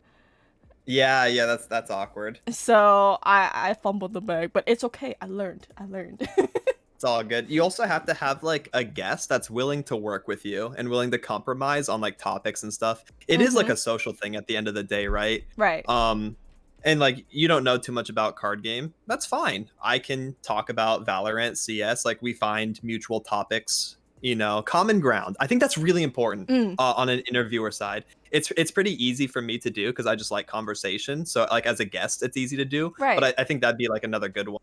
Is like trying to find like that common ground with topics. Like you don't have to go watch 3 of my VODs and talk about Legends of Runeterra with me. Like Right. to be honest, I don't even want to do that. You do it So every day. I'm done with that shit. I'm yeah, real. Get me out of here. yeah. I'm tired of card game. um, but yeah. Hmm. Okay. Let's see. Oh, actually, we are 3 months in. Do you have any personal goals with whether it's like personal or within VTubing, um, for this year that you want to achieve? Pivot. The hardest thing that I'm doing right now is pivoting my content. It's kind of like rebranding, but on a lesser scale. I don't have to spend a bunch of money. I just have to put in a bunch of effort. I want to pivot away from Legends of Runeterra and into 2KO as it comes out. I want to be Mm. early to news. I want to be early to making videos. It's a bit too early right now, so I'm trying to give it a couple weeks, maybe a month. Right. As we get closer to some news, I want to make a bunch of banger videos for that, and I want to be a pillar in that video game when it comes out. I want to make beginner guides for it. I want to make character guides for it. I want to help people get into the game, learn fighting games because I want people to enjoy the game that I enjoy. That's Mm-hmm. that's where a lot of my content comes from. I specialize in beginner content, and I want to be there early, and I want to be there for that. And get away from Legends of Runeterra as it's like kind of a jump ship angle. It's really scary. It's really intimidating. There's a Mm. lot of ifs. There's a lot of uncertainties, but that's my goal for the year is successfully stabilize first by playing with other people, meeting new people, making strong mutuals that I enjoy interacting with, Mm. playing Dead by Daylight, which is another popular game. Stabilize and then pivot. Number That's one, my goal. Chucky and NA. Did someone say that? Like, how do No, you know that? I know that.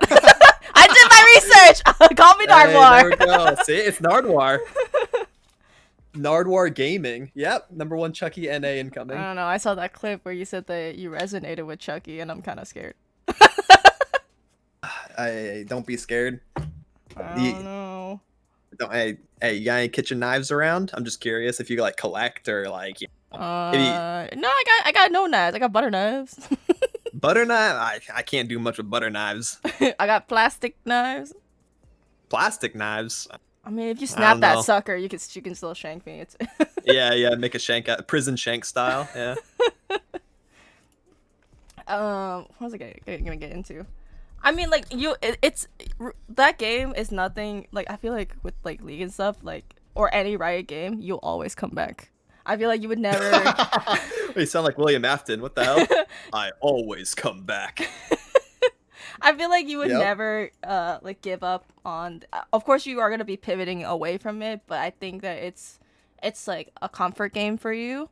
That's true. Yep. You probably always come back to it, and if people are like, do you think that there will be like ever a new wave of players for Legends of Runeterra, or I think so. I actually think that has a huge potential. I'm glad you brought that up. Mm. This is less known unless you're pretty deep within the Legends of Runeterra culture, but they plan on putting the Legends of Runeterra launcher within the League of Legends client.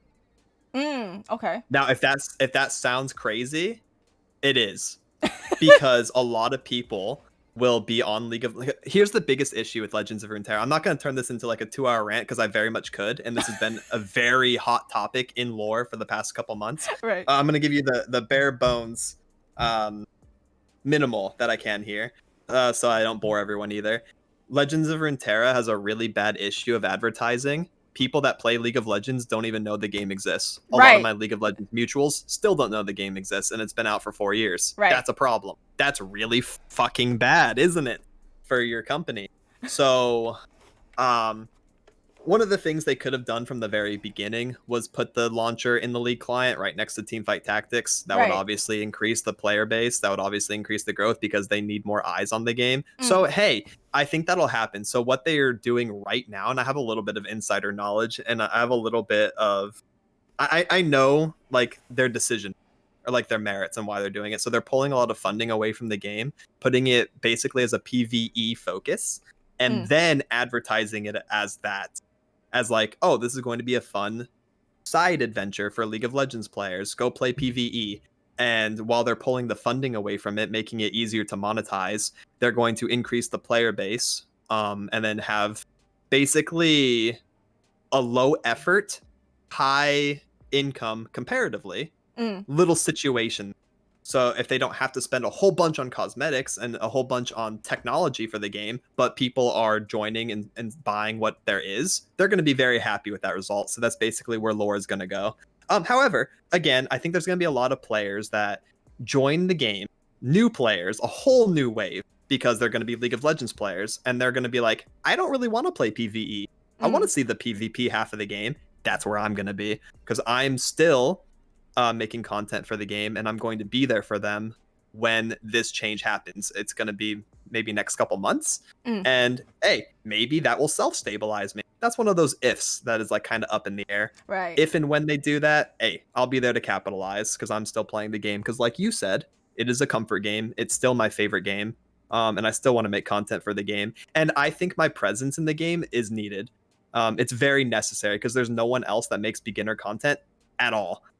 Dude, I have zero competition. Not so even. I actually kind of need to be there Yeah. to help new players get into the game, especially when rotation happens and all the cards are different and stuff like that. So I'm a necessary evil. I still need to be there for them. Well, it's not even So I plan to be. beginner content. I think it's Lewin's Legends of Runeterra content in general. Like, Oh yeah, I used to be the 6th biggest creator. I'm now like the 3rd because everyone else left. Oh shit. Okay. So okay, is your main the people who watch you? Is it mainly for Legends of Runeterra, or they come to see? Oh, it's probably both. I don't want to phrase the question as like, are they not there for you? No, you're right. It is both. At first, it was all Legends of Runeterra players, but as I've built my community, I have a lot of like VTuber enjoyers because I've been in that culture a lot more. I have a lot of mutuals. I have people that watch and don't even like Legends of Runeterra, but they're still there for me. And I retain a pretty decent viewership even when I play non-Legends of Runeterra. So that's how I know I can kind of back this up. I will stream lore to like 40 to 50 people currently. And then like I played Pokemon recently. I played through Coliseum and XD, had like 30. So that's like what, over half? Over half of the people are just there for me or whatever game I'm playing. So, and that's kind of encouraging. That helps me like pivot and transition as well. But I would say for the most part, people still want to watch me play lore. Yeah, it's kind of where I am. Yeah, cause I get that. Cause like, you know, a lot of people like, who stream, they check on like who tunes in to what game you're streaming, like, and then cause for me, I recently got into Overwatch, and that has been pumping up my viewership and like my interactions like crazy. I'm surprised. I thought Overwatch was dead. And then being able to like find other people, I think it's also like the style of game. I know a lot of VTubers they play. I think it's also the competition too, because a lot of VTubers they play Valorant, and because Valorant is very like animated and colorful. You know, it kind of goes hand in hand. You know, the pretty characters in the game, pretty characters on the screen, Yeah, there's some carryover there for sure. and there's so much competition for Valorant. Like I do have a okay viewership when I play Valorant, but it's like people want to see good gameplay, you know? But compared to like Overwatch, where I was able to pick it up like fairly quickly, even though Hmm. I think it translates from like my skills in other shooter games to playing Overwatch that like people I don't even know if people want to see me play Overwatch, but I think it's like the community is way better. I don't know what I'm trying to get Yeah. at, but it's like I Hmm. got to find more cool people who like this game compared to Yeah, like for people sure. don't really More like genuine people. Valorant, Yeah. and it's like doing Overwatch Mondays has been like a blast. You know, I Yeah. never thought There's a that. lot less stress too in Overwatch. Yeah, I never thought that it'd be something that I'd be doing, but it's I'm doing it. Uh-huh. It starts with one person to get you into a game, and you're hooked.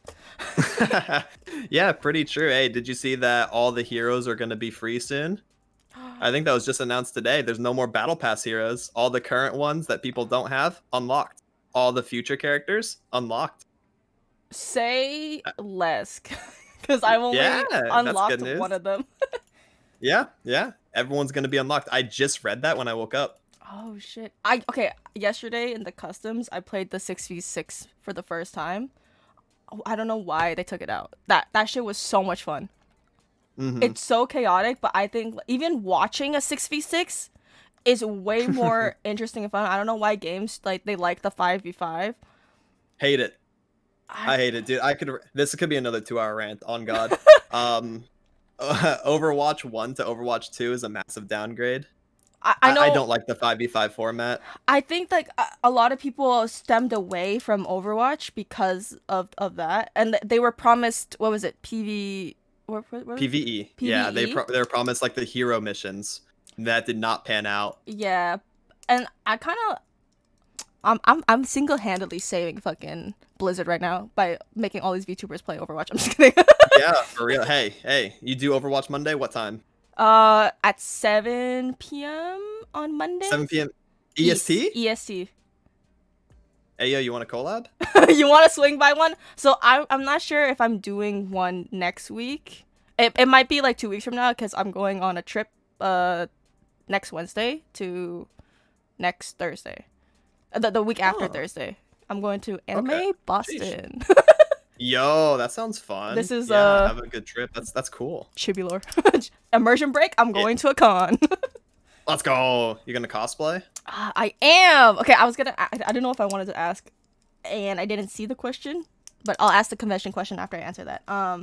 I am going to be cosplaying Yoru from Valorant and Shinyon from Genshin Impact, the Cloud Retainer. Oh, cool. Yeah, I'm. Yeah, I know Yoru. I've been getting into Valorant a little bit. Don't know the Genshin character, but I could look him up. Yeah, she's the That's new fire. one. Yeah. Okay, your turn. Have you been going to? I can't speak. I think I'm getting tired. I'm so sorry. And man, we both woke up early for this. I understand. I've been having some issues too. Oh my I'm god. right there with you. My brain is so fried I can't speak. Okay. Have you been attending any conventions? Do you want to attend any? And then we'll do the cosplay question after. Not recently. I think the last one I went to was like last year, 23. Maybe it was 22. I don't. No, I think it was last year. It was 23. I love conventions though. I love going. I love cosplaying. I love the culture. I love Artist Alley more than anything. I spend a lot of time in Artist Alley, My fucking just like wallet looking at all the hurts. good fan art. Hmm? My fucking wallet hurts. I know it's so bad. I try to go in with a spending budget. Nah, I always blow that shit by like 2x. All Yeah, good. yeah. I love the panels. Yeah, no, I love conventions. I haven't been in a while. Funds probably the biggest issue. Retweet. Travel. Retweet. It's pretty expensive to go. Yeah. Hotel. Ah. Are you getting flashbacks? I hear the I war am, dude. You flashbacks. hear? Yeah, you hear my Vietnam PTSD. uh, what have you cosplayed in the? Oh, would you ever cosplay your OC? Yes, Do you I do you want have to it? very bad. No, I have not. I need to get my hair dyed first. I actually had on my last subathon. The last sub goal was get my hair dyed like my character. Yeah, Oh shit. I would love to cosplay my OC. It's not that far off, and I already have the drip. So I mean, it's kind of easy. Oh. I just need to do the hair and get like a custom jacket, and then I'd be done. But like underneath my jacket is just a plain gray T-shirt, and then my pants are like sweatpants Mm. with like the Adidas stripes, you know. But yeah, I would love to. The cosplays I have done, my first one was Yato from Noragami. Oh, I love that character. Uh, I love it. yeah, he's so cool. My second was Joker from Persona 5, of course. Good picks. Good picks. Yeah, lot of Jokers. I did it first. There was a con that I went to right before Persona became mainstream, and I Mm, was the only Joker. Went to a con a few months later, 9 billion Jokers. Everyone dude. was looking cool. Um, and then I've done. Okay, I don't remember his name, but Zombieland Saga. He's the Oh, one guy, the with the manager. glasses. The manager. The manager. Yeah, yeah. Yo, he's a great. I Wait, did. who voices him? He's great. I forgot. Hold on. I met his English voice actor. We took a picture together. Zombieland But his Saga. Japanese voice actor is Ryuji from Persona. Very popular Japanese voice actor. He's like a rock star in Japan. Oh yeah. Rico Fariato. Wait, but he voices somebody that I like. It's stuck in my brain. Cause there's this one voice actor who everything that they're in is just peak. I Mm-mm-mm-mm. think it's Rico. It could be. Yeah, the English voice actor was super chill. He actually, so I stood in line to get like an autograph, and he was like, you know what? Pictures are usually like $10. You get one for free because you're cosplaying my character, and I love that guy. Dude, I love It that. was so hype. Oh, speaking about autographs and stuff, I had the weirdest interaction with Austin Tyndall. I don't know who that. Dude, I'm so bad with Ken like voice Kaneki. actors and names. Oh, Kaneki. Okay, yeah. Yeah, so I was getting a signed piece for my partner, and hmm I went up to, but like I think I was like calling him to see like which character he wants. So I was standing like like 2 feet away from Austin Tyndall, fucking like shaking my boots, and he's just like, it was like, oh, who's it for? I was like, oh, for X's Me. name, and Uh, then uh. and then he's just like, okay, here you go. I was like, I'm a fan of yours too. I was like, this is for my partner, but I'm a fan of yours too. And like, Please. and then he's just like, okay, thank you. Bye. I'm like, okay, Austin. Oh man. I was like, was I being weird? Like, what's going? Did you? I think you know what? I'm gonna be honest with you. You may have fumbled the bag a little bit. I fumbled the. I don't understand though. He was by himself. No, there wasn't a line. It was just me and him. Like I don't know why he wasn't like talking to me. I was like, am I being weird? Like, I don't know. Yeah, that's crazy. I was No like, line either. yeah. I was like, okay. Sheesh. I was like, okay, bye. Austin Tyndall, if you're watching, I have a grudge. Apologize and give new autograph, and then I'll take one as well. Thank you. Thank you. I'm also a fan. Oh, I got some autographs from Eric Stewart, who voices Kaiba in the original Yu-Gi-Oh. He signed Ooh. he signed 3 of my Blue Eyes with the classic art. I had to sell 2 of them a couple of years back. I still have one. I should probably show that sometime. That's actually a really cool thing that I have. I never really talk about it. I met Kellen Goff, who voice acts Funtime Freddy from FNAF, and he also does other horror Oh. characters. He does Fiddlesticks in League of Legends. Oh shit. He did someone in Akudama Drive. I think he's really cool. I love Kellen. He's probably one of my favorite voice actors. And yeah. To continue the cosplaying, because after Joker, Mm. I've done Jack the Ripper from Identity V Oh shit. and Edogawa Rampo from Bungo Stray Dogs. Dude, that's fucking peak. Is it? Rampo's my favorite character. That show is so good. Bungo's hype. Like, Oh my god. it's kind of on the nicher side, but I always hear good things about other Bungo enjoyers, and I think Yeah. Rampo makes the show for me, even more than Dazai, because I know Dazai steals the show for a lot of people, but Yeah. Rampo is just the goat. He's so goofy. I need to Yeah. watch the newest season. There is a bunch of good characters in the fourth season that I haven't seen yet, but I think I'm gonna really enjoy it. I forgot what they're called, like the hunting dogs or something. Yo, yeah, they're fucking ice cold. Oh shit! I love the hunting dogs. I need to watch it. I need to watch it. You should. There's pretty good plot twists. There's pretty good story. Did you see Rampo's like history? Like Rampo's arc? I'm pretty sure that I did. Yeah, because that's either start of season 3 or start of season 4. I don't remember. Yeah. But that was my favorite arc. Oh, it was when he exposed that he doesn't really have a like a power thing. Dude, Yeah, but the director guy like talked him up into believing he has. He like gaslit him. He's like, "Bro, you have a power," and Rampo's like, "You know what? Maybe I do. Maybe I am cool." Ultimate deduction. Yep. Aw. Shit, bro. Maybe I do have a power. I love that. Yeah, that like, arc was so good. These glasses are fake. Yeah. Dude, it's so good. Did you notice something, by the way? I haven't gotten to geek out about this. A lot of that, I think the first few episodes are like gray, like they're grayed out, like black and white almost, like an old timey like 40s kind of film. Yeah. When he gets the glasses, everything becomes saturated. I love that. That was beautiful. It's like we're shown, like it's like we were watching the anime through the eyes of Rampo. You know, I love that kind of stuff. It's just like artistic, beautiful. A lot of media doesn't do cool shit like that. They need to. Go watch Bungo Stray Dogs right now. On God. Leave my stream. Go watch it. Yep. Wait, no, don't leave stream. Watch it after. Wait, what? You're like, yeah. Simultaneous. That's why I always tell people, hey, keep me on another tab. You don't got to close me. Do something else, but hey, keep that up. What's wrong with you? Exactly. If you were not tubing, what would you be doing? Ooh, that's a good question. A deep dive into my personal life a little bit. So if I wasn't a content creator, what I'd be doing? Yeah. Therapy. I'd be a therapist. I have a degree in psychology. I thought you were gonna be the one in therapy. Hey, that too. Every therapist needs their own therapist. Yeah, Oh no, I would my need God. therapy for not being a content creator. No, I would be like a teen therapist. Okay.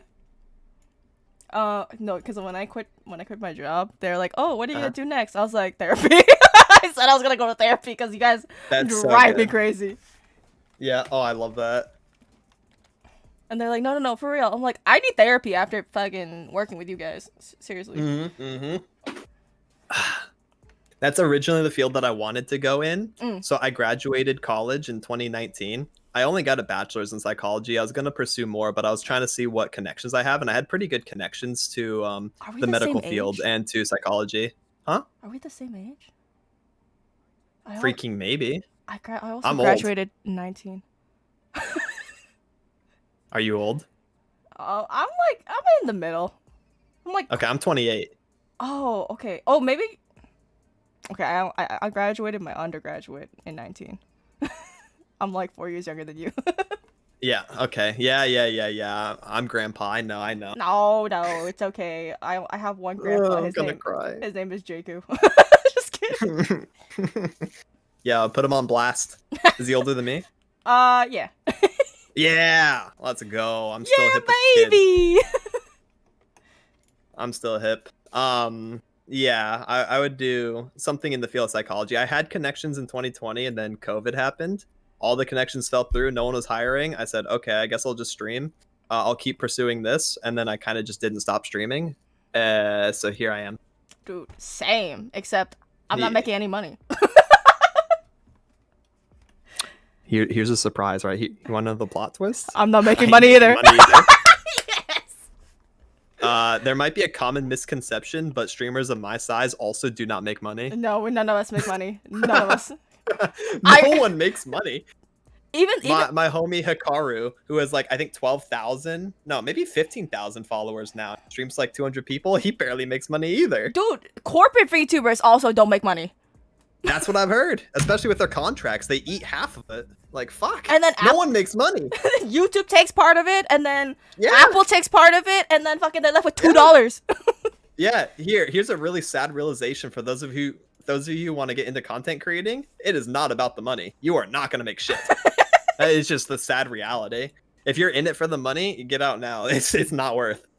You bleed so much, Bro. Actually, you invest like I don't know. I want to say like 3K, Yeah. and the amount of years it takes to get that back while bleeding is fucking insane. Probably what, like 6?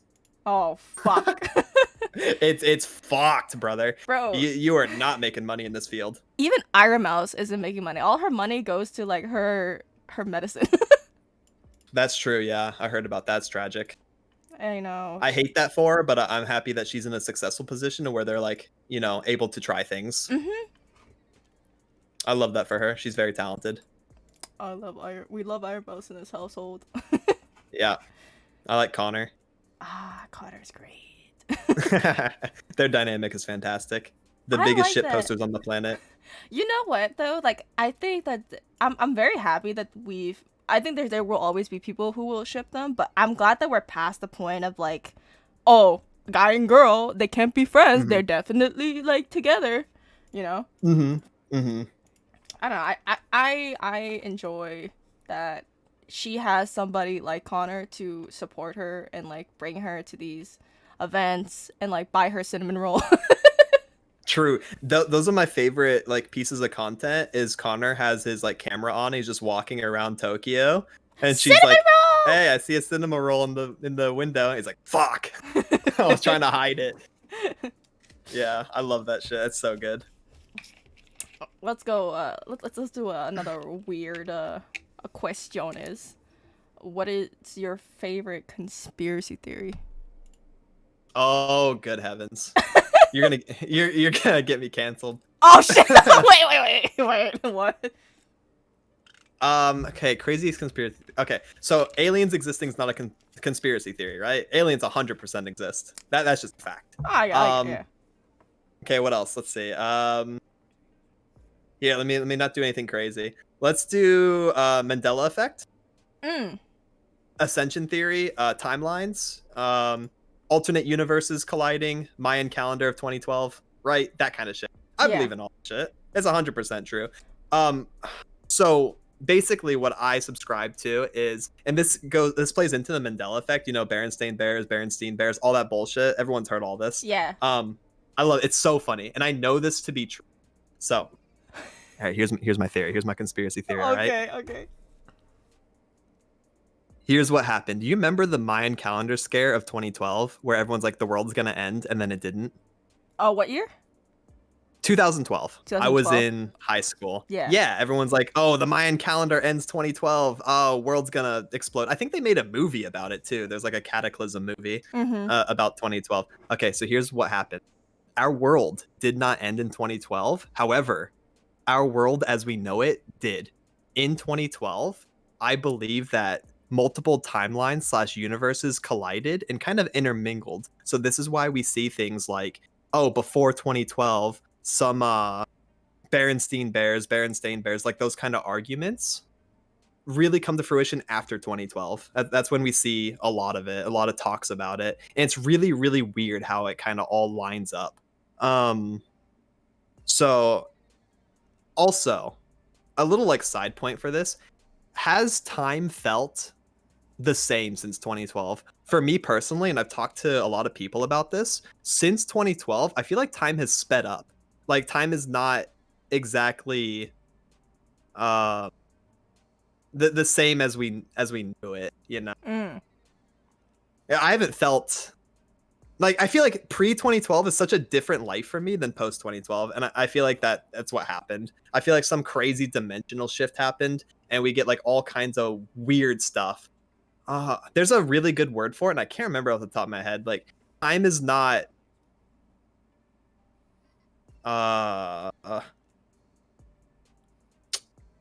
Unchained. I don't know the word for it. I have to look up some synonyms or something. Get a thesaurus out.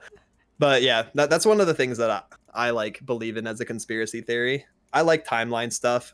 Steins Gate's a really good anime. I Mm-hmm. think that shit is all completely plausible, alternate dimensions. That's why we have deja vu. Like, I think deja vu being explained by it's another version of us experiencing something. So we're like, Right. holy shit, that's kind of weird. I love that. That shit's fun.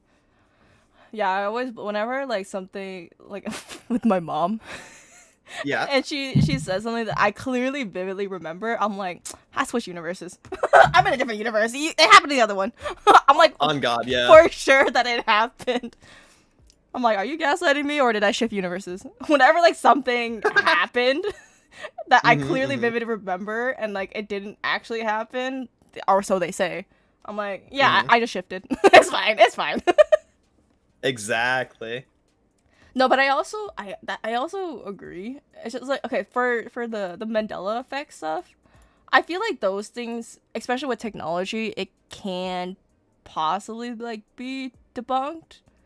Mm-hmm. Um, but like also, I think also it's a lot of us like during that time we're like kids, so we're probably retaining and like not remembering things clearly. That can also play in a factor.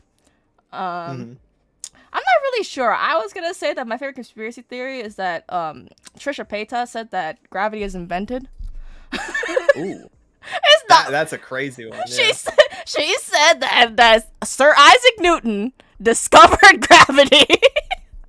Not discovered. He invented He gravity. invented it. We don't need Yeah, that I shit. hey.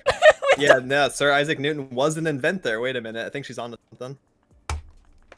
I can't. I can't. Wait, I'm totally down for this.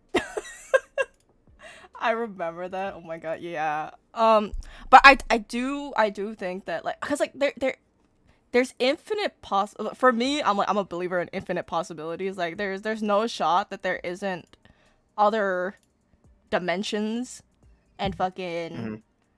I don't know. Cuz my thing is like I want to know what happens after we die.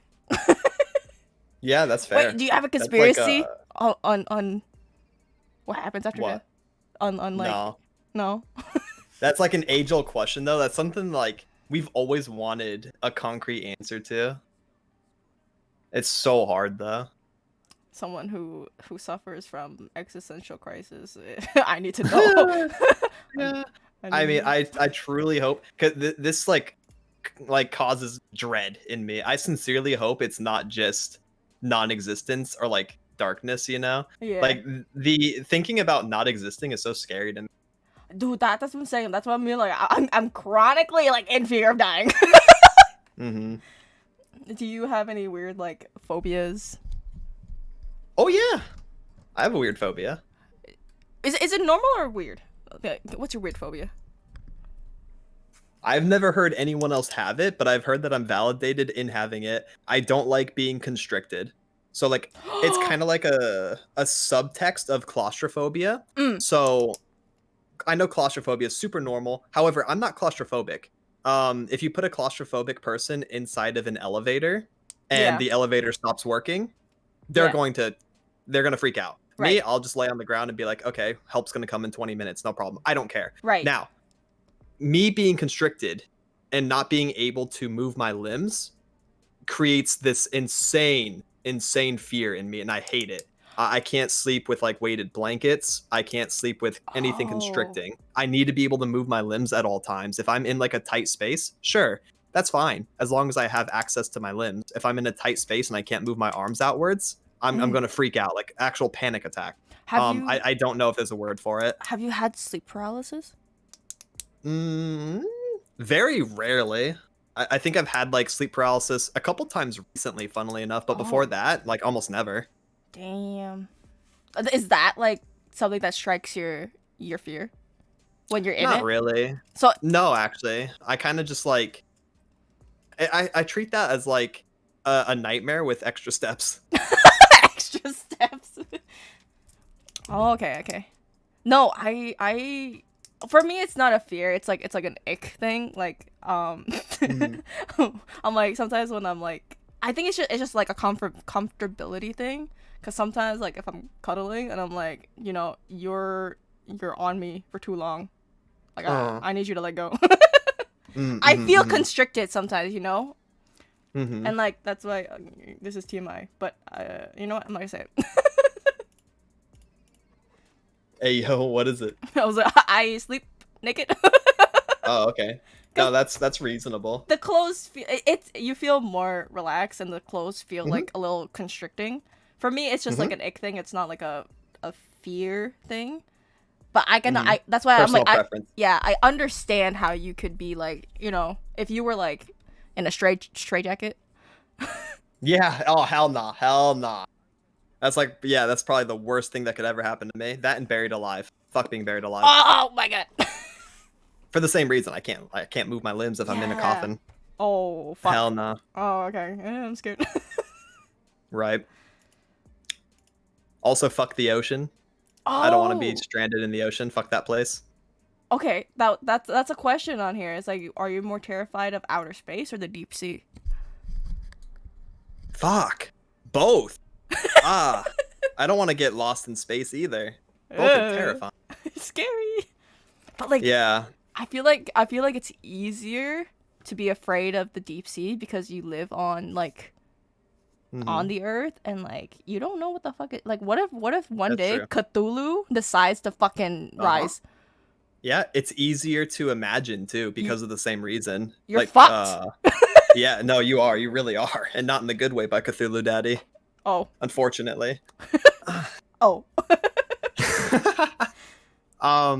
So, hey, you ever play this game called Sea of Thieves? I haven't played it, but I know the game. So there's a kraken in Sea of Thieves, and it's probably the scariest, most dreadful thing I've ever experienced in my life.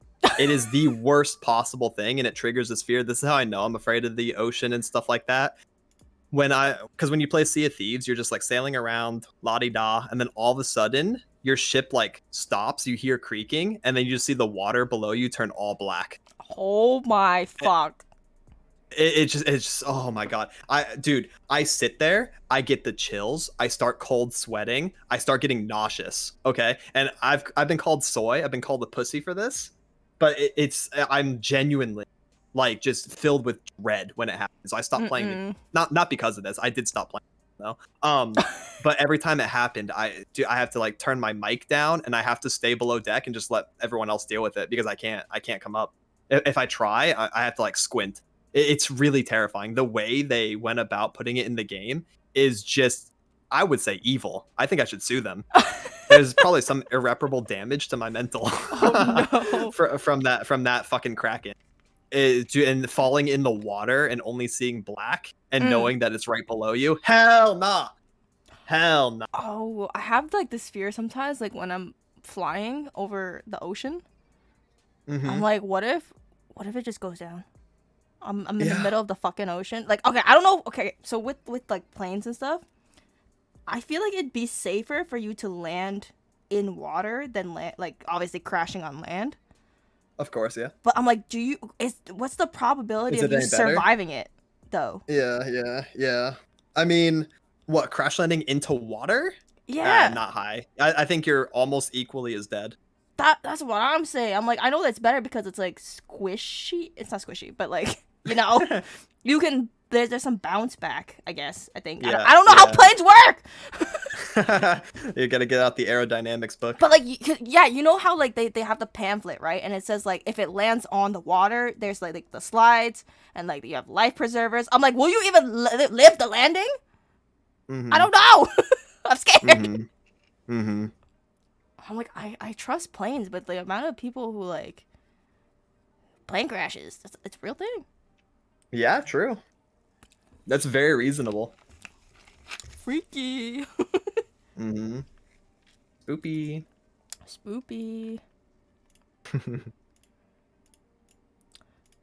It might depend on the angle of the crash if the pilots had control of it. That's what I'm saying. Like, if you blow out the engine and you nosedive into the water, is that bad? Or if you were skibbity, no, if you, I don't know, Skibbity. Your skibbity toilet.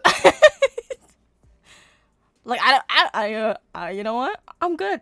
I can move If past your this plane is topic. crashing and you go skibbity toilet mode, do you survive? Yes or no? Yes. Good answer. I think so. Okay, do you have any pets? New. I want pets though.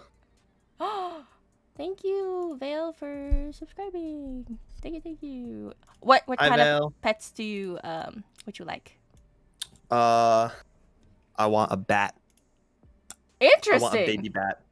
Those are cute. I know bats are my favorite animal. It's legal in the state of Florida to have a bat as long as you're licensed. So I would want to get licensed. I want to have my own pet fruit bat. That's adorable. As if it's a boy, his name is Alucard. If it's a Oh, girl, it's gonna be Vania. that's so good. I love that shit. Oh, that's so cute. Imagine having like a little fruit bat. Would you have Yeah, a bat cam? bat cam. Hell yeah, why not? Dude, you know how people have like cat cams, bat cam. Yep. I've seen a documentary that the pilots lost their two thrusters and they had to make an emergency landing in a river because there was no airports or flat fields nearby. Did they live? It's a pretty important question to follow up. That is Did that they live? that is horrifying. Mm-hmm. Eee. Not for real though. um, what were we talking about? We were talking about bats. Oh, okay. Mm-hmm. So, just to sum up your favorite kind of animes and stuff. So I know we bonded over Bungo Stray Dogs. I'm assuming that you enjoy Castlevania. I watched the first season on Netflix. Yeah, it was good. I want to watch the second season. Is the second season like Nocturne or is that a spin-off? Yeah, Okay. correct. It is. I think it's yeah, it's its own thing, but I guess since it's covering Richter, it's probably in the past since Mm, Trevor was the last Belmont. So it's going to be like a prequel. right. What other shows you like out there? I like shonen stuff. Mm. Um I'm a big sucker for, My Hero, Demon Slayer. Mm. I really like Doctor Stone though. That's kind of like a shonen, but Doctor Stone's like one of my favorite. It's I really like Link Click. It's a Chinese anime. Lick Click Yeah. Enjoyer. Yeah, I am. I am a huge Link Click enjoyer. No, I got so peeved because when I got the first season, the cliffhanger Oh, pissed dude, me dude, off. dude, that's so cringe, isn't it? There was like Oh a my god. what, 3-year gap between season 1 and 2. I didn't have to deal with that. I watched them back to. Fuck, man, I was so mad. I was just like, Yeah, they I can't do just this. watched it last year. Yeah, that's cringe. That plot twist is like omega cringe. Ugh, but it was so good. It was so good. I watched it. Real. Click's a good one. Yeah, Bungo's a good one. Assassination Classroom is really good. I cried. Food Wars is really good. I love Food Wars. I know, it's so good. The writing in that anime. You know, is so I'm nice. happy nowadays that Food Wars isn't as cringe because it's obviously like very fan servicey. Mhm. But like, I'm also a big advocate for food because that's how food makes me feel on the inside. Real. So I'm just, That's the thing is like people say it's not even that far off. That's kind of accurate to be honest. if the food ain't making you bust a nut, are they really Yeah. cooking right? On God, that's what I'm saying. No, but like even then, like all the characters, like they specializing in different types of cuisine. Like I feel like you're just trying to make everything horny. Come on, chill. True. It doesn't have to be. Assassin. I think I've always called it like tasteful fan service too, because like it's not targeted. They will lewd the male characters. They will lewd the old men characters. Like everyone's getting it. Everyone's catching it. It's not just for the sake of it being there. So because it has like a point, and it also has an in lore, in canon reason for happening, which we're shown at the end of I think season 3. It's so funny that it's actually like I don't want to spoil. You know what I mean. Oh It's my god, cool. it's so good. Assassination Classroom makes me cry every time. Yep. I It's the don't. closest anime I ever got to crying. That and Mugen Train. Oh shit. Why are shows so good? What's the most overrated show you think?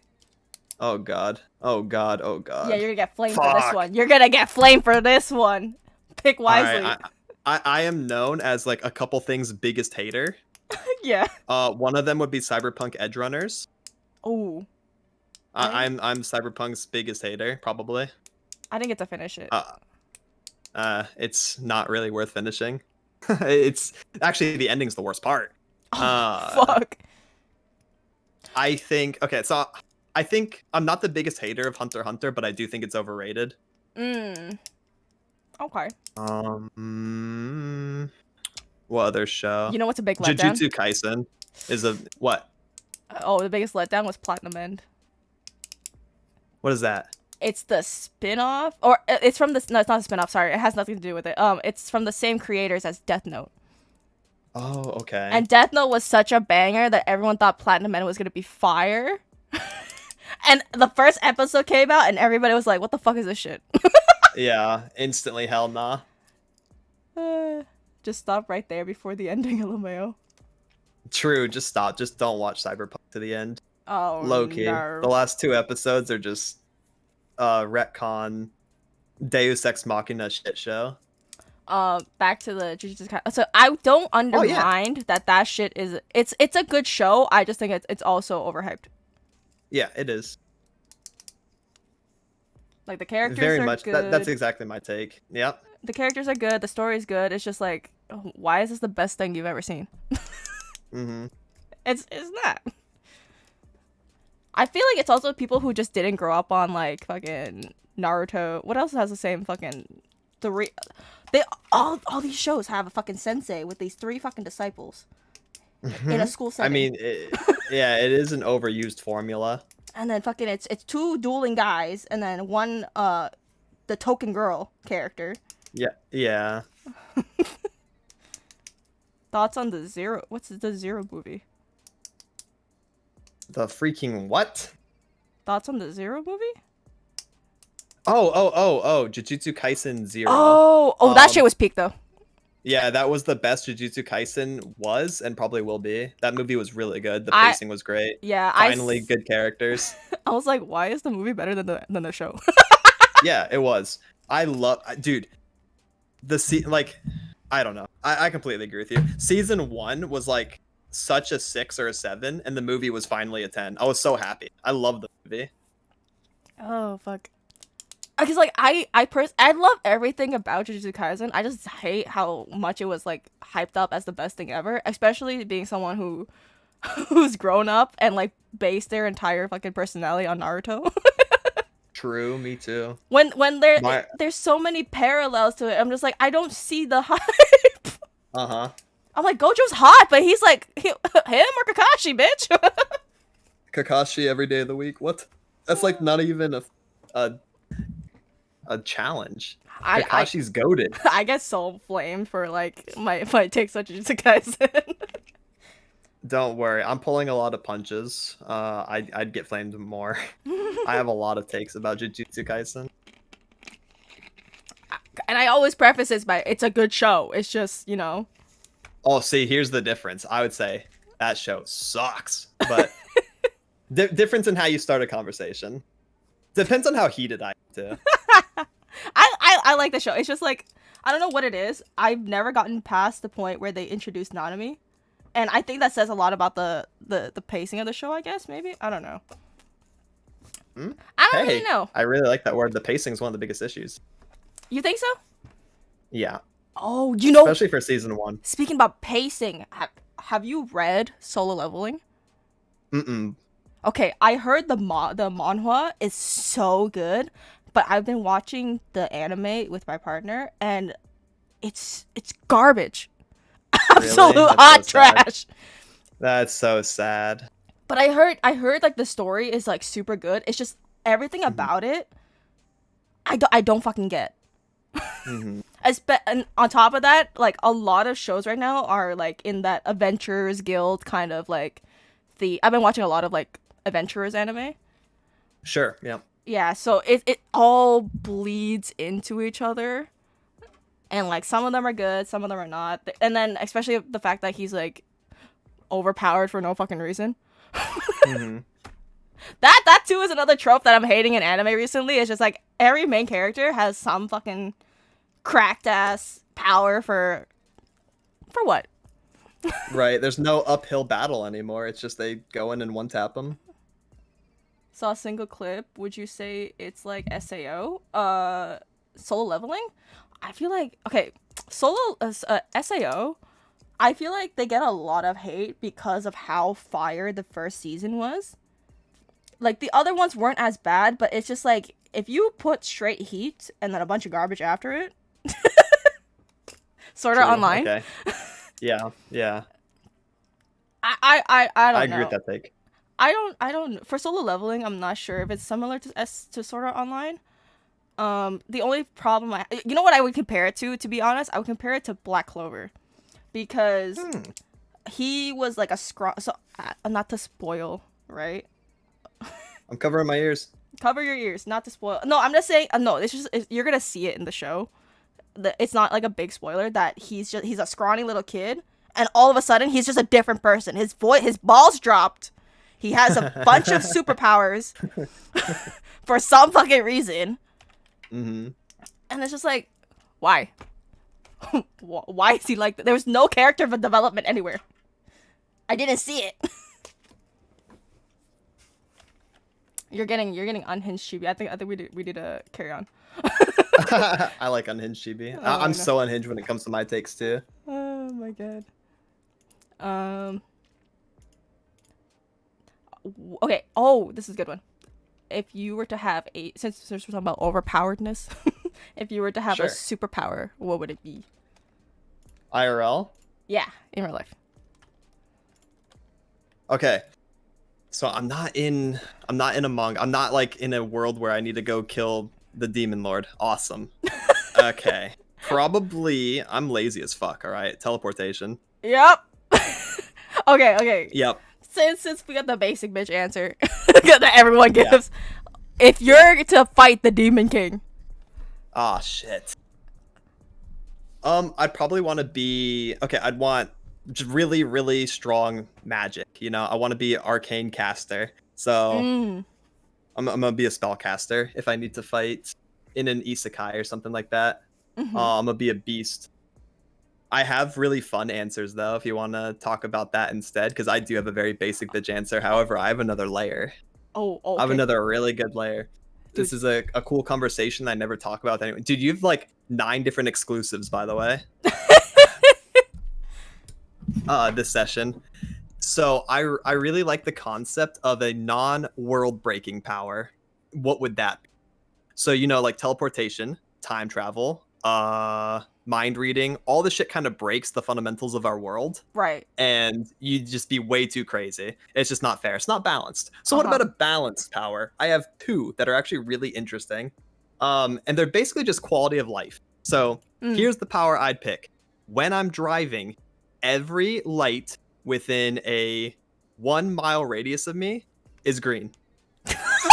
So when I reach the light, it will be green still, no matter what. It's always green every single time that I want. I do not get stuck at any red lights. You can probably lower it to like a few thousand meters or some shit like that. I'm not super good with measurement, but you know what I mean. The light is always green when you come to it, and there's always traffic flow, and you never get stuck at a red light. That's one. My second one is actually like a little bit goofier than that even. When you order fast food, your food always comes out fast and always comes out fresh. Always the best possible that you can have your food, because you know sometimes fast food has high variance. You go to McDonald's, you get some sog fries. That fucking sucks. You get a Sprite and there's no syrup. Oh, that fucking sucks. You just have seltzer water. So when you go to a restaurant, this is such a good power. It always comes out fast and it always comes out in the best possible form. No variance. Those are my 2 non-world breaking powers that I'd like to have. That is fucking base. That's so I like the driving one. I know some people who would really appreciate that. That's so fucking funny. That's so good. Yep. Oh my god. This is what it's like to have a creative mind. or just a lot of time and not doing anything productive. Sometimes I think about things like that and how useless that No. knowledge is, but hey, it's fun as a conversation point. No, I'm that really good is. at parties, by the way. Do I can tell. I'm kidding. Oh, Everyone hates me at parties. no! Just tell them this shit. This is funny. Maybe you're in the wrong crowd, the wrong party. I'll throw a party. Say less. Yeah, you want a fun fact? Yeah. There's taste buds on the roof of your mouth in between your soft and hard palate. It's really fun to test. So you put some salt or you put some sugar on your fingertip, okay? And you put it to the roof of your mouth and slide it back, and you will taste either saltiness or sugariness in like a big rush without it ever touching your tongue. And your whole mouth will taste it. That's a really cool thing. Is this you at a party? Yeah, that's me at a party. That's my party fun fact. You tell people to put salt in the roof of their mouth. Yeah. wait. Okay, without context, this is a lot weirder. Yeah. Hey, put some salt on your finger and just shove your finger in your mouth. Yeah. Just. Yeah, that'll go really well at a party. Oh god, hell yeah! Next time you go to a party, you're gonna go to the first person you see, and you're gonna tell them the effect, and then tell me about it. And you After. know what? I'm already gonna have the salt in my pocket. I'm just gonna whip it out and start putting it on their finger. No questions asked. Yeah. And then I'm gonna shove their own finger in their mouth. Try I'll be like, it. hey, do you taste it? Do you taste it? Wait, that's fucking psychotic. Oh my fuck. I'm gonna get kicked out of the party and put on some kind of like offendistry list or something, you know? No. Vtuber gets arrested for shoving salt in people's mouths. But there's like 7 known cases of it in different locations. I was like on a fucking streak. My experience with crazy. Temple Mom. Oh yeah, here we go. There's the twit longer. Twit longer. Oh my god. I actually learned that fact in a psychology class. It was called sensation and perception. It was all about like the different senses. And when we were talking about the taste section, he told us that. I was like, wait, that's really fun. I don't know. It kind of resonated with me. That's the one takeaway I have from that class. That's so funny. Party trick gone wrong. VTuber arrested. True. Actually true. You can blame that one class. Oh, yeah, I'm gonna blame that professor. I'm gonna come after him like 10 years after I took his class. I got arrested because of you. Yep. Oh. Wait. Why does it come? Okay, so I was gonna ask, like, have you ever been a collector of things? But I don't know why. Oh, it's because you said earlier, if I was collecting kazoos. Yes. But I was thinking of knives because I think you asked me if I collect knives because you're Chucky. Fuck. Okay. Do you collect? You go by she, right? Yeah. She's on to me. Yes, I'm a huge collector. I'm a little bit of a hoarder. I've talked about this recently too. It's so interesting how you got me to talk about this. Like after just talking about it, it's just such a weird thing. That's all. Because I just talked about this on stream probably like 2 weeks ago or so. I'm an avid collector. I love collecting things. It's really fun. I do have some knives. I have swords, like cosplay swords. I got Link's Master Sword. I got a Keyblade. You know, shit like that. It's fun. I got Zenitsu sword from Demon Slayer. I have Rengoku sword from Demon Slayer. I love that shit. Oh, shit. I collect kazoos. I used to collect fidget spinners. I used to collect silly bands. You remember when that was a fad? Oh, fuck yeah. Yeah, I used to collect. I went to Hot Topic, bought every single pack that they had. I collect decks of cards because again, I like Magic and cardistry. I'm looking around. I collect soda. I have like out of season soda flavors. I just have a massive collection of like Dr. Pepper Dark Berry. I have Mountain Dew flavors from 4 years ago. Shit like that. I said fidget spinners, right? I collect those. I've collected my funniest one, and probably where it started is I used to collect. Sorry, I'm combining the words. Collect Axe body spray. Wait, what? I didn't use it. I didn't really like Axe, but I did collect all the scents. I had like a porcelain tray, I want to say, on one of my dressers, and I just had like 12 different Axe body spray scents. But for what? Again, never used them. I just liked having the different ones. That's so like funny. A collect them all kind of deal. Yeah. I've seen people, like, you know, all the Bath and Body Works scents? I've seen a lot of people who collect those, but they're probably going to use them. I don't know why you would collect something you don't use. Nah, hell no. I threw them all away. Oh my I ain't god. using that shit. Axe smells like ass. I think so. I collect like the quarters Wow. with the little the The designs on it. States? Yeah. Well, I don't have those because I'm Canadian. Oh. So you got like the one with the maple syrup. You got the one with you got the one with the moose on All the back. all of them. Oh, the moose in the back. I'm not sure. I have a shit ton. I think some of them were like from the Olympics and like somewhere. So I think it's the more common ones. Like I don't have like rare quarters. What about hockey pucks? Hockey sticks? Probably there's probably some in there. I'm just messing with you. I'm just saying things that are stereotypically Canadian. But no, I'm pretty sure that we have those though. But I wouldn't That's put crazy. it past them. That's crazy. There's a lot of shit. What else Mhm. is there? Well, cause like my room is pretty damn small, so like it's hard for Sure. me to collect any like other. Oh, I collect fucking keychains. Yeah, wouldn't say- keychains are good. I wouldn't say I collect keychains because fucking I just go to cons and spend all my money on fucking charms and shit because I want merch. Hey, yeah, okay, so you call your addiction a collection of keychains. It's a Right. collection. Surely it is. Just a collection, guys. I collect bitches. I'm just kidding. No, I don't. Okay, hey, let's go. That's based. I like that.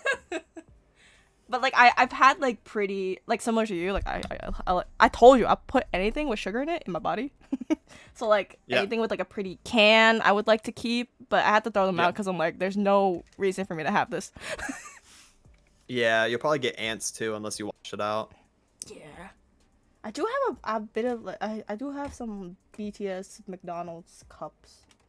Let's go. Oh, dude, I collect that kind of stuff too. I have the Pikachu Happy Meal box. I have 2 of them Oh, I used to work for when they did the Pokemon collab. Oh, okay. So I was working at one of them when the Pokemon toys came out, and I snagged Yeah. one every week. Let's go. Did they know? Yeah, I asked. I was like, "Can I take one?" And they're like, "Yeah, just take it." Yoink. Yoink! So I have Yeah, all you of hit the. a devious lick, as the kids say. As the kids say. Yeah, I'm hip, bro. Trust me. We're young and hip with the kids. Yeah, I am. You know what I do appreciate though? I kind of like, I enjoy that I get to meet a lot of, like, not exactly in my age range, but like people who kind of get like because when I started like being on the internet. Just call me old. No, call me no. old, get on You're with in it. my age range, ish. You know, I'm and trying to figure out where this is going. If you're gonna call me old, I'm ready. no. I was pretty young when I started being on the internet, like hanging out with people who liked anime. So when I was first on like Discord and stuff, I joined an anime drinking server, but it was like American based. I wasn't 21 yet. I was about 20-ish. Yeah. But the legal drinking age in Ontario is 18. I'm pretty sure. I think I was like 19, 20 when I first joined.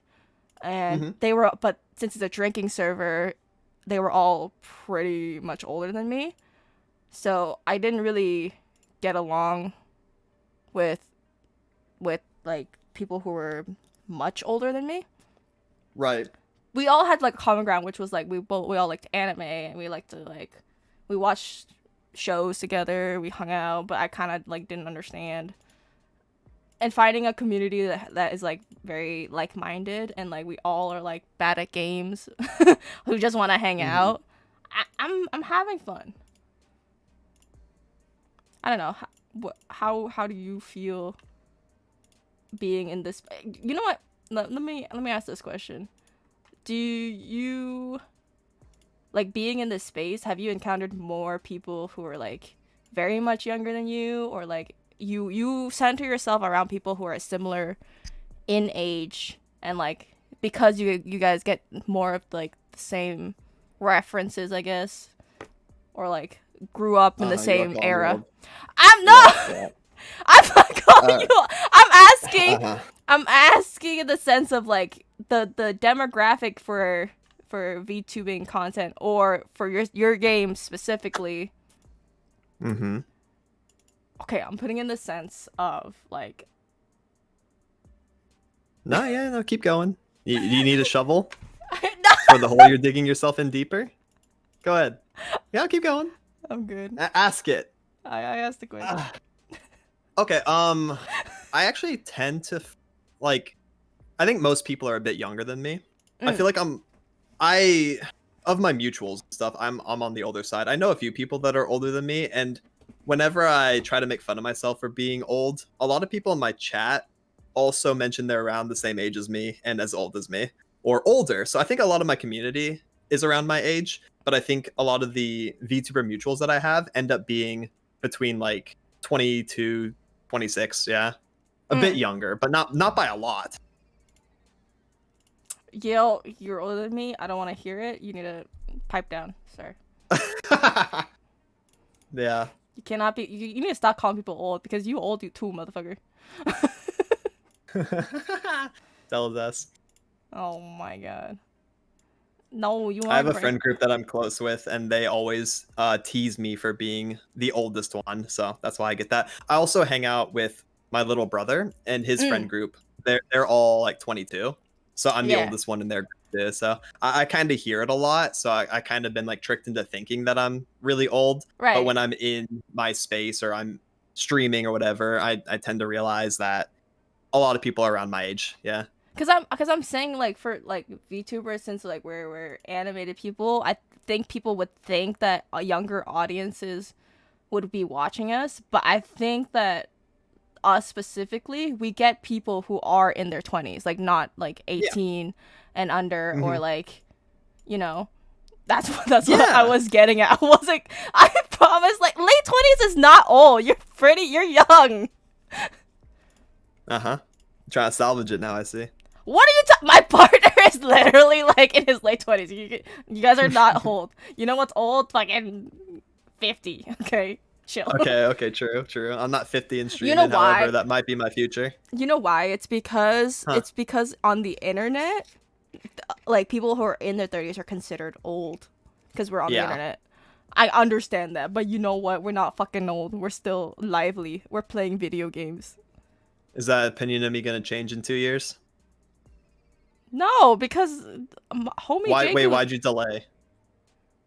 What do you mean? Why'd you pause? What? There was like a 3-second pause and then no. Why? I can't breathe. I can't breathe, Tempo. I'm not allowed to take a break. God damn. Not without me calling it out, no. Oh my god. I'm ruthless, bro. Listen, I'm just telling you right now, you're not the oldest tuber that I know. It's fine. Okay. Yeah, dude, I'm not even the oldest tuber I know. We're all young babies. Yeah. Dude, I would consider myself old. I thought all these teeny boppers were at least like 20. Yep. They consider me old. What the fuck? To be honest, hey, you know the emote aware? Yeah. 24 was the last year that I felt alive. It's all downhill from there, Chibi. Good luck. No! Enjoy this year while you can. As soon as you hit 25, it's actually Jover. I've been on a steady decline ever since. 24 was the last one. Yale, do you agree? Now that you are a year into after 24.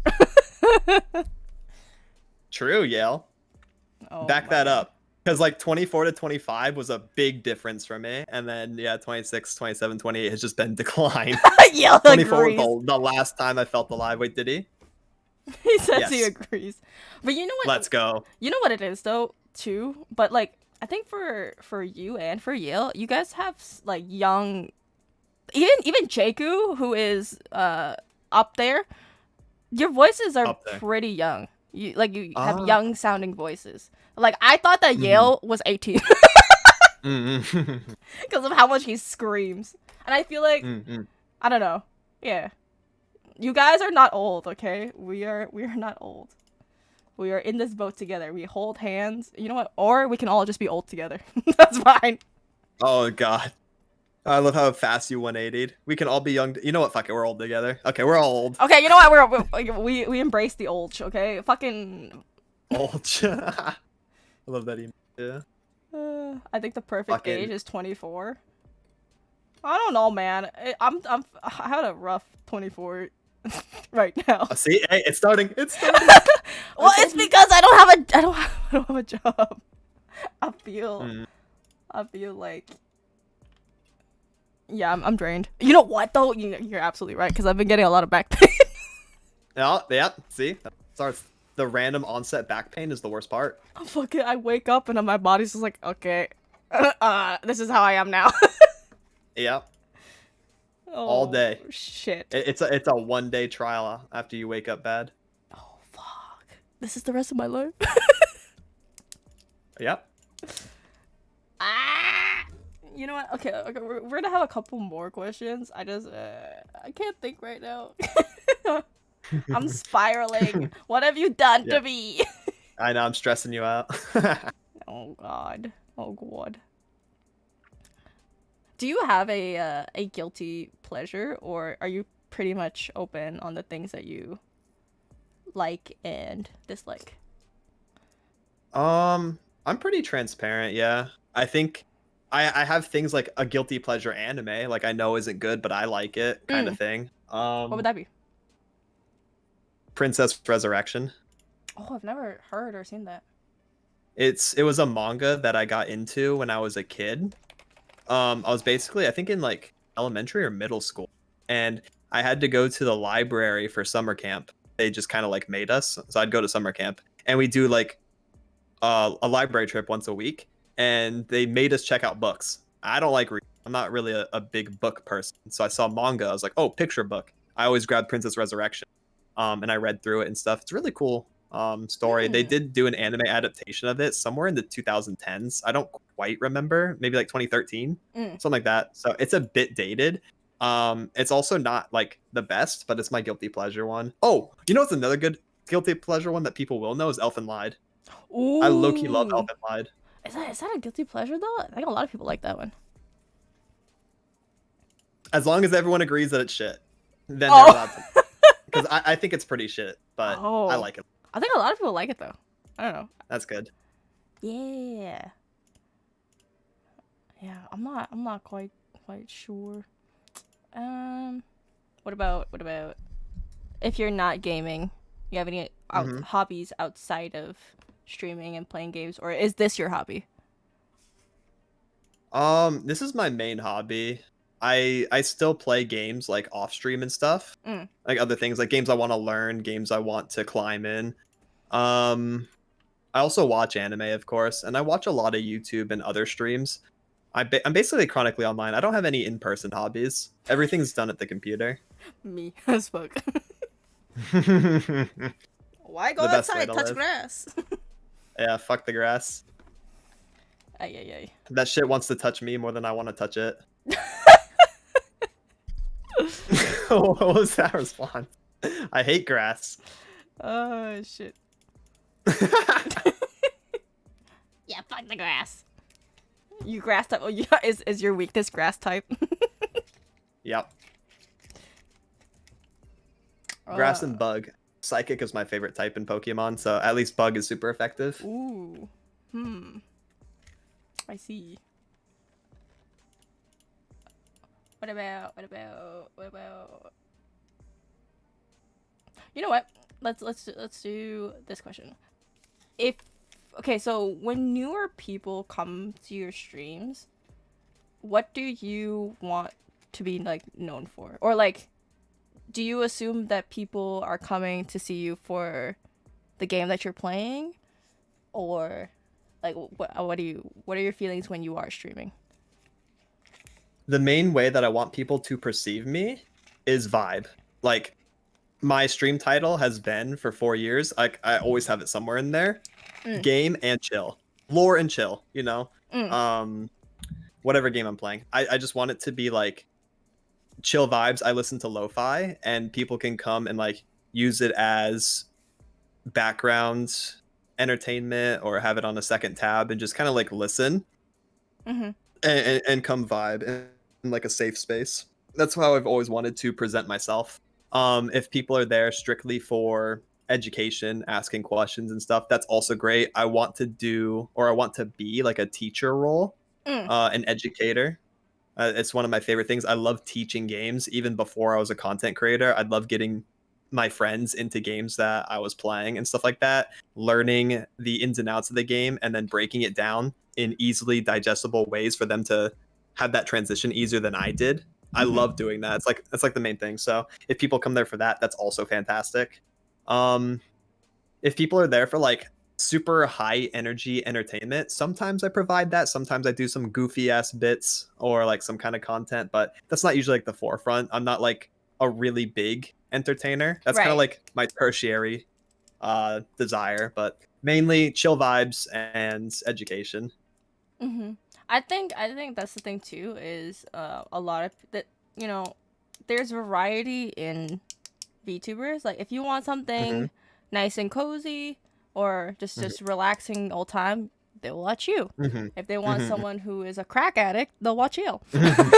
Yeah, yeah, exactly. You know, you don't have to cater to everybody, and like I Mm-mm. like that No. you are doing you. Yes, you should have a strong suit and then basically all in it Um, because it's fun. yeah, I was. And also like I try to be personable, or like transparent, down to earth, and just like talk to people about things. Mhm. I don't know The how back and forth's important. competitive like Legends of Runeterra is. Like, I feel like you would be a very good coach if they had those. Because I don't. There's is Mhm. there like a very competitive scene in that game? There actually used to be. There was in client tournaments, and if you won, you got 10K. Second place Oh, got like 5K, and so like they had really good cash prizes. It was a very, very competitive tournament scene. We have since lost it because again we're losing funding for the game right. because no one plays it. But yeah, no, it used to be turbo competitive. Not so much anymore. I want to say like 2021 and 2022 was like its peak. Mm, And I have done like some coaching actually. That's one of my other Patreon rewards. I've yeah. I've done coaching for like two or three different people, and they were also repeat um buyers, I guess, repeat customers. Mm. And I really enjoyed it. I love the idea of coaching. Yeah. I think that you would thrive either as like if it was like if they put more effort into that game like and funding if it was like a huge competitive scene I think that you would be one of the forerunners being either an actual pro player or a coach. I could see that for you. Mm-hmm. Yeah, that'd be fun. That's something I would definitely enjoy doing. Mm-hmm. But I feel like if you because I know that you enjoy that game but maybe in the future if you put your tutelage into another thing I think whatever you put your tutelage into you would be a great asset for the community Oh, in that. thank you. That means a lot. Yeah. Yeah, I want to be that, especially for 2KO, the fighting game when Oh, it I comes think for out. that, okay, yeah, yeah. If you don't go pro in that, you should coach for sure. Mm-mm-mm-mm. Yeah, definitely. I'm gonna hit the highest rank guaranteed. I've already put that on myself. Whatever that rank is, I don't know if it's gonna be mastered, grandmaster, challenger. Hell I'm gonna yeah. hit it. I refuse to not hit it. And then yeah, I'll probably do coaching and stuff, and just keep making content for it. You know what I can ask though, because I was asking somebody. They were one of my guests. They were the second top. It's not Apex Pred. It's the one under it. Uh huh. Some master something for Apex, and I was like, does your skill translate into other games that you play? And I feel like for like the card game, it's mainly like your brain that Hmm. that you're honing, and not so much like aiming and fucking aim practice every day and like you know Hmm. how does Hmm. how does your skill in that translate to other games that you play? Okay, so actually, let me go pull up this notepad. So for context, one, two, three, four, six. There are 6 games that I've hit the highest rank or near the highest rank in. Mm, A couple of them are card games. Like a couple of them are also strategy games, like League. mm-hmm. Um, one of the other ones is Dead by Daylight, which is not like turbo competitive, so I like half count that. Right. But I think there's a lot of transferable skills based on mindset alone. I think more importantly than mechanics or anything else, when you Right. try to climb in a competitive video game, and this is true for sports too, I think your mental is the most important aspect. You need to hone that first before anything else. Because if you have a good mental and you are good at learning and you are an active learner, constantly taking away from each game that you play, you will climb naturally Mm-hmm. and gain the mechanics along the way. So I'm really good at that kind of stuff. I have like insane mental resilience and I'm really good at learning. one of my life quotes actually, and it's kind of cheesy, it's kind of cliche, maybe it's a bit cringe, is never underestimate my ability to know life a game. That's Mm, been one of my quotes for like my friends and stuff, because I will pick up a game, know everything about it on a fundamental level within like a few days, right. and do a lot of research. Do a lot of uh, asking around, like why are you doing this, and like basically just being intuitive as Right. well. Combine all that, and then you have like a really good climbing mentality. So I would say that transfers more than anything. In terms of like card game to shooter, yeah, it's going to be kind of difficult. Right. Personally, and I don't know because I can't speak for everyone, I personally find myself being able to play any genre and being fine with it. Right. I can play a card game and I can also play Valo and CS and stuff like that. I can pick it up with ease. I think I'm just a gamer. I've always been a gamer since Mm, I was like a kid. right. So I probably pick it up a bit faster than other people, but I feel like that's the most important thing is the mental. Right. But yeah, for fighting games and for like 2KO, Right. I will transfer just fine for the same Mm. reason. Because I've been told that for me, uh, I've been told for me that I can rank up pretty fast based on game sense, like Mm-hmm. in general, game sense, and Mm-hmm. like but the things that I lack in is like confidence and like mental is a big part of all video games. So I think Mm-hmm. that's what pushed you very very far, and especially with climbing. I agree with that 100%. Um, you know, um, I yeah, I really like that. I think that's your most like that's like the best trait that you have is how resilient you are and how like you stick to like your goals. Like people were like, Mm-hmm. "Oh, I have a goal," and then you know it's very easy for them to trickle off and like not go towards it, or like they're like, "I'm taking my time," and you can take your time, you know. But I think Mm-hmm. that sometimes people forget about them. People give up on them. Mm-hmm. They The don't fact fully commit. yeah, the fact that you are willing to put away the time and the effort to keep doing it is just great. I think it's great. That's which is Mm-hmm. why it leads you to going to where you are, or like the reason why you've achieved all these Mm-hmm. things is because of that. And I think more people should think like that. I agree. You said you grew up on Naruto. Yeah. My favorite character of all time in any anime, any media, is Rock Lee. I resonate Oh, with Rock Lee. that's an amazing one. Yeah, he's basically my stan. I stan Rock Lee, his grind set, For always real. being pushed down, knocked down because he didn't have any innate talent, but just fucking worked his ass off. I like to relate to that as much as I can. Dude, I'm very yeah. stubborn like him, and I'm very like on the grind set like Rock Lee. He's the goat. I love that shit.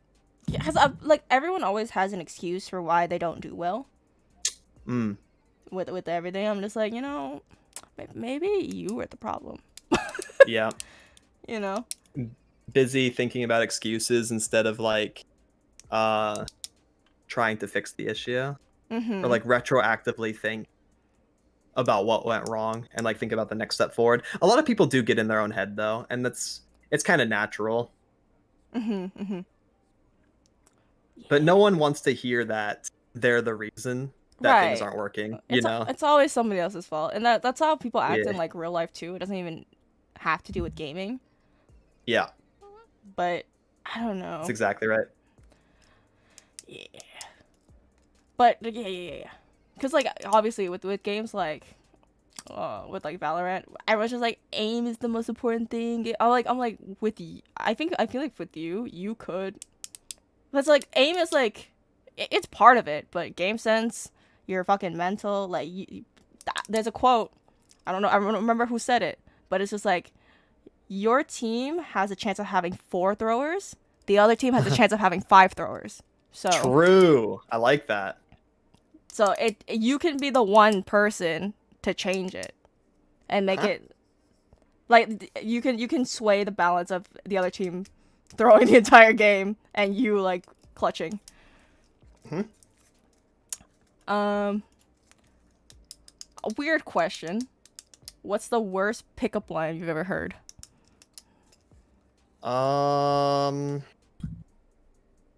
Ooh. Worst pickup line.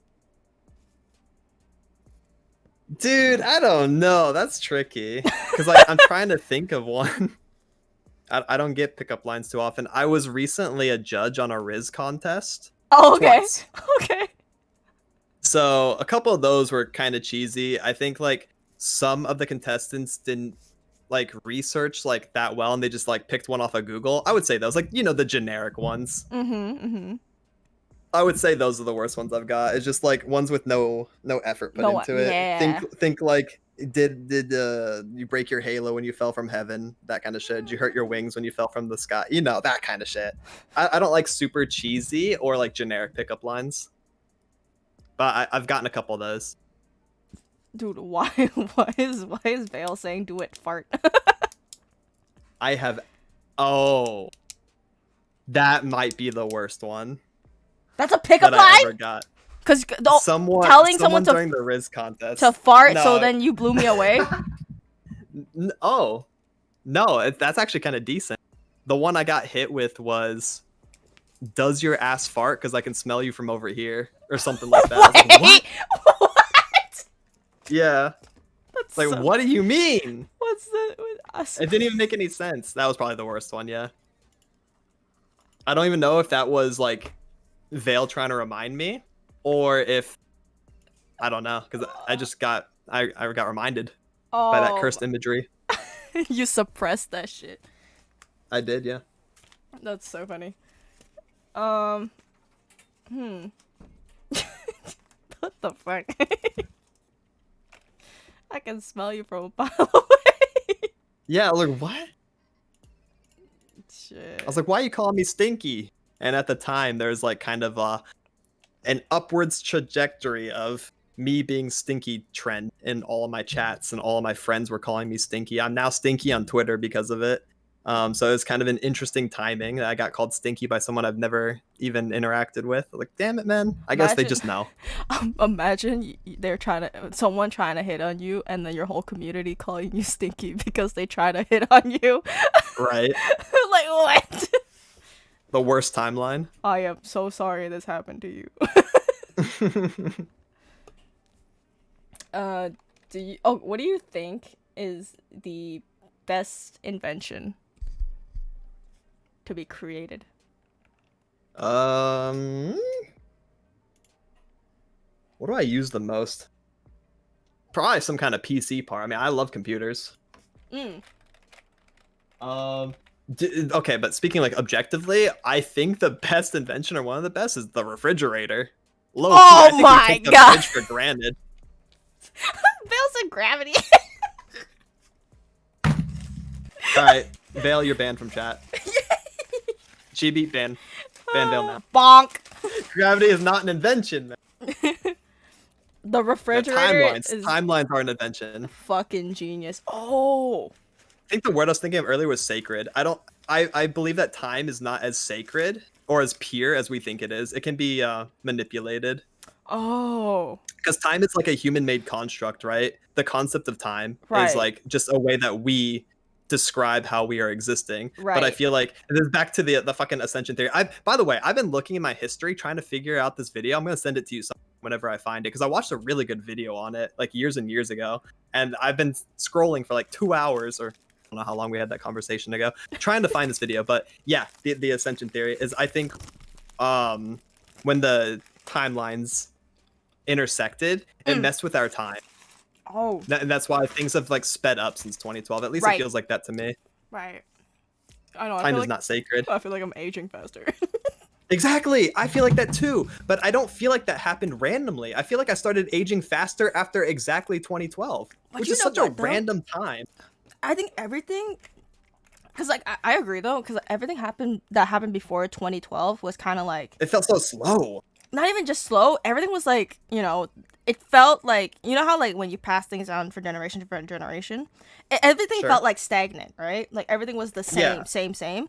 All of a sudden, all of these things are coming out. Yeah. The progression, the technology, everything. the technology this and that. too, because that's iPhone started popping off. Like a Yeah. lot, a lot. And I know a lot of people blame like the progression on like obviously technology being able to see things from like all parts of the world, Yep. but it's just like it's happening so fast. I think that too is what's feeding into like this theory that Hmm. time is moving quicker is because of how rapidly things are happening. Yeah, all of our lives became rapid. Yeah. So like a lot of Yeah. like these progressive things like like that's why like I try to stay away from like politics because it fries my brain and Yeah. I don't want to give like a dumb take because I'm very ignorant, you know? Like not in a bad way. It's just like I choose to be Just don't know. Yeah. yeah, I choose to not make a mistake, to not like say something insensitive or make a mistake because like I don't know the whole story about everything. I'm in my little bubble. Yeah. Uh, but like obviously I have opinions and shit, and like I read up about certain stuff. But it's just like there's so much. There's so much.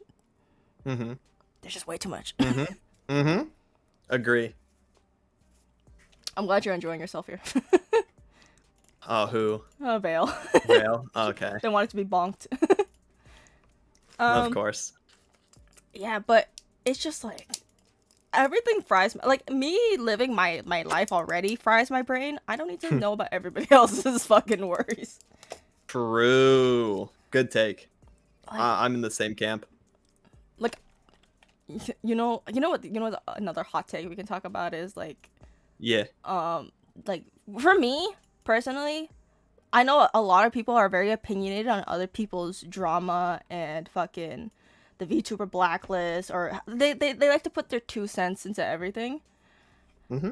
Of course, I will have opinions being inside of the community, but I can't be like entertaining that shit. It's True. it's too tiring, especially when it doesn't involve me. Like you guys need to stay in your lane. This is something Mm-hmm. that you said earlier, is for people to learn how to stay in their fucking lane. Agree. Agree. Like I understand we all have opinions. We can talk about it in an inner circle, but on a public forum, you don't need to put your 2 cents in. I'm sorry. Nope. About literally everything. Like I'm really sorry, but stay in your fucking lane. True. Like I've been grateful. Like I've had issues. I'm gonna assume since you've been doing this for a long time, you've had too. I've Mm-hmm. been fortunate to have everything that happened to me behind closed doors. We handled it Yeah. like adults. We talked about it in Mm-hmm. DMs. I haven't had to write a tweet longer. I haven't posted any receipts. Mm-hmm. I have Shouldn't them. have to. I have them, but Yeah. like you know, Like it. Yeah. Yeah. It should not defaultly always come to that. I feel like a lot of things are blown out of proportion or like put in public spaces way too quickly before any resolution is even attempted. so, exactly. Oh my god. Speaking of, like for Mm-hmm. real, the whole Doki Bird fucking Nichi Sanji shit. Mm-hmm. That shouldn't have been that shouldn't have been on public either. To be honest. Yeah. True. And that actually crosses like legal boundaries too, being like as public as it was with how like it's like contract and shit that could be taken to court.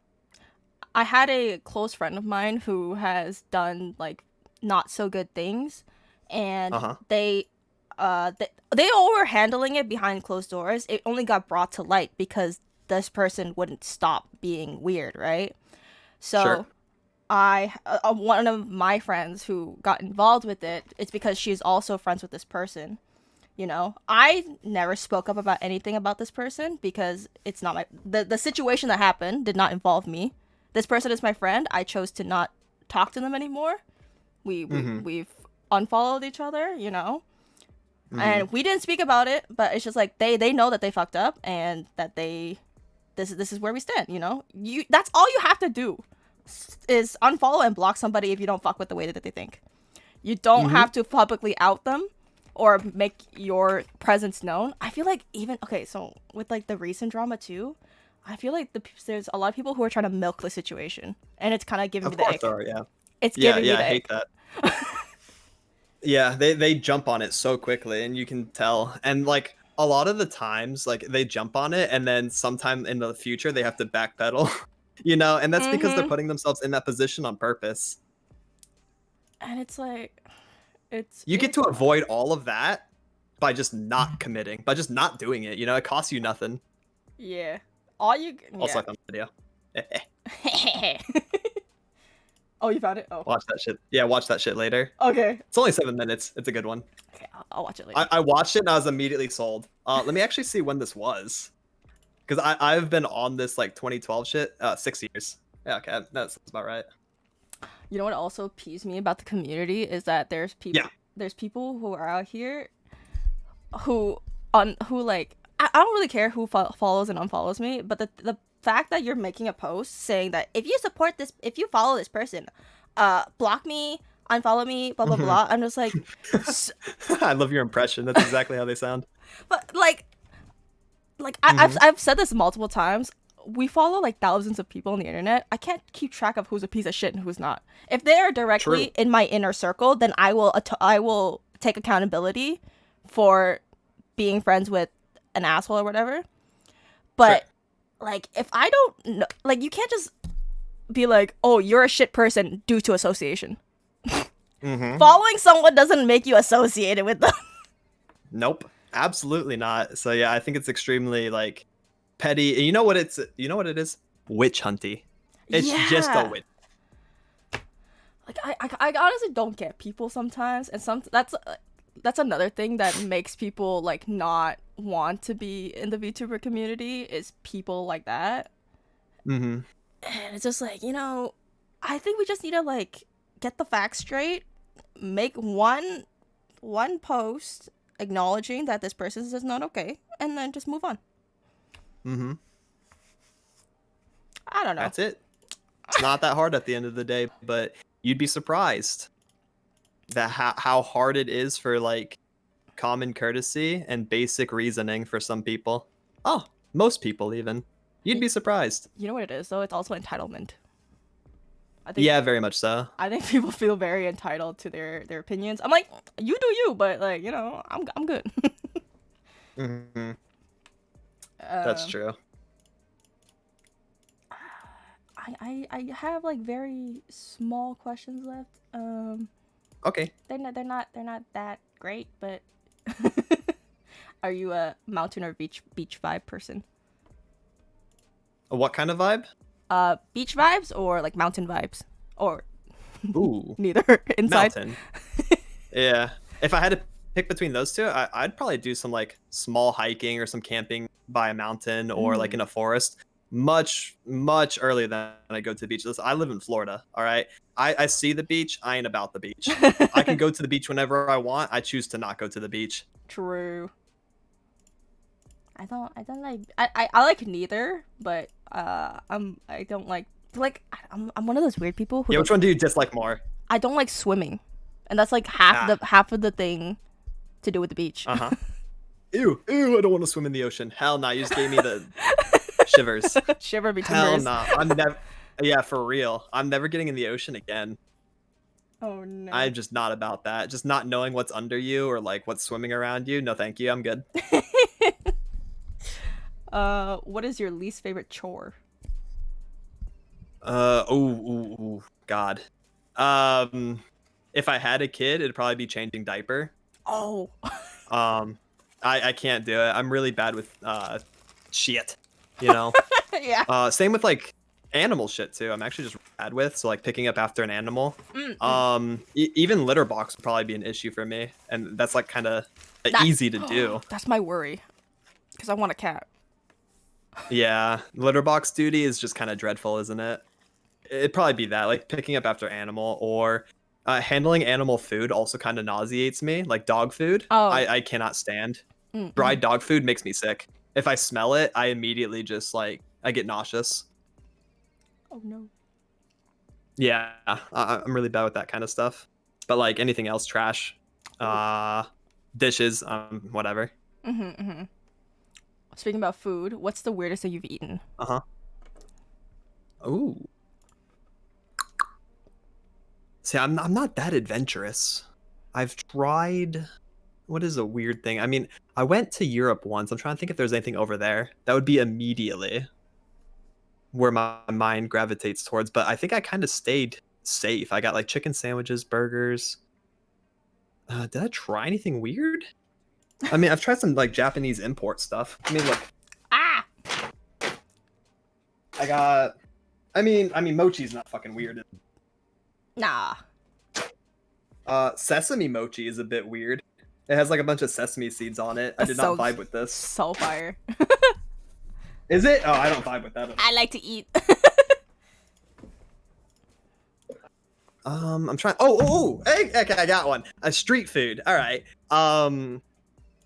Deep fried Oreo. Oh, yeah.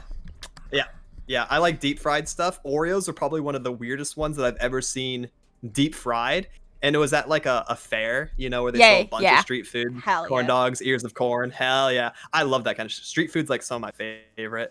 And a deep fried cheesecake as well. Just like how do you make that work? That sounds so good. They're both very good. But like I said, I'm not super adventurous. Like I've tried like some seafood, but I have not dabbled in anything super crazy. Or anything like out like imported or anything weird like that. I'm still. I haven't traveled either. Oh, you know what? You should. I've only been out of country once. Where to? I went to Denmark, Sweden, and London for a study abroad trip for college in 2019. Oh, that's dope. Yeah, it was fun. But while I was there, like I mentioned, I stayed very safe and I Right. stayed very like in my comfort zone when it comes to food. I didn't go try any Mm-hmm. regional cuisine or anything. I'm still looking for someone who's had Rocky Mountain oysters, which, if you don't know what that is, it's not oysters. It's bull testicles. Oh hell no! See, I'm not doing any of that. I'm not eating no parts of no animal that I'm not ready for. I'm looking for you. I'm looking for that weird ass VTuber.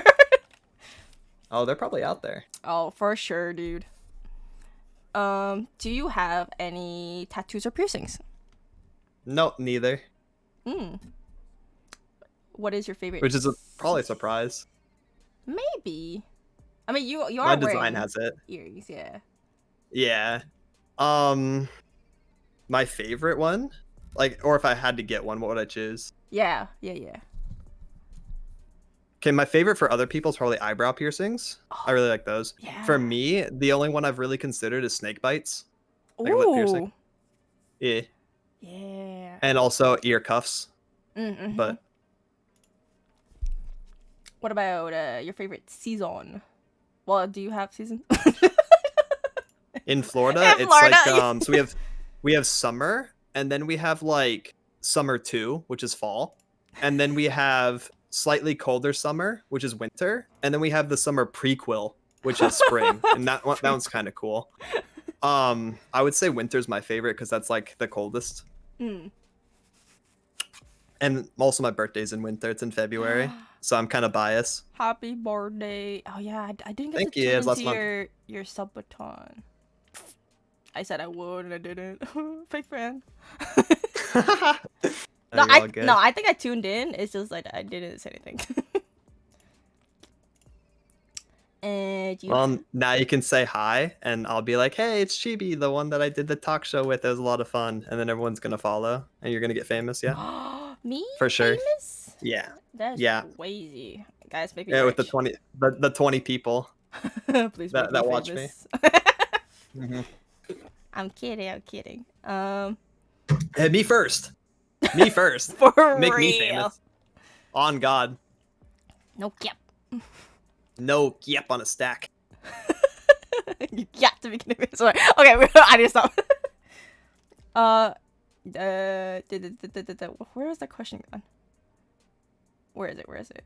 Oh, do you have any weird allergies? Kiwi. Oh, is it just kiwi or any like That's other it. fruits? That's my one allergy. That's crazy. Artificial flavor for kiwi, completely fine. I can have kiwi candy, but like actual kiwis, nope. My tongue gets inflamed, my throat burns. Can't do it. That's the only thing I'm allergic to that I know of. And it's weird. Only my brother is also allergic. No one else in the family. Don't know how that happened. Kind of weird. Because I know people who are like, it's like all melons. I've heard of that one. The melon allergies. I know like you can be allergic to certain types of fruits, but only one is wild to me. Yeah. It is weird. There might be more, but We don't know. I haven't tried them. Yeah. Uh. Do, do, do, do, do. If you okay, so could you have? Oh, actually, I know who your Oshi is. Never mind. If you were to ask XQC one thing, what would you say to him?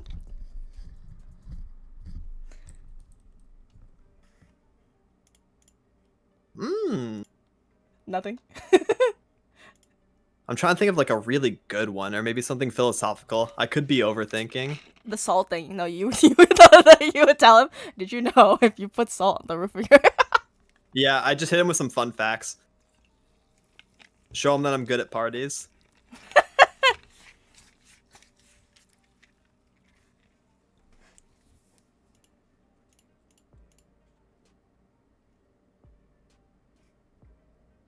I'd be really curious to know like his insight on like streaming culture and stuff. Yeah, I'd probably ask him something like Twitch related or stream related, or like competitive related. Because since he used to play pro, I've never done pro play. Right. I think that'd be really cool to get some insights on. Yeah. Because those are the parts about him that I like. Dude, I found that out recently. I was just like, okay, because you know how like some people, they gotten some of their notice from like being pro players, but he is like far from that now. He's so much of a like a big Just an online personality. yeah that it, like some compared people to don't pro even play. know that he was an Overwatch pro. Exactly. Yeah. Like even like Tarek too. Tarek is such a big personality now. Like they don't even know he was a pro player. Yeah. But that's where Same with like Summit 1G. That's where people got their start though. Yeah. I think that's where Yeah. True. I feel like that could be the same for like fighting game creators and all that jazz. 100%. I need to get good at a game. I need to go pro. Which game would you pick if you could? If there was competitive Cookie Run.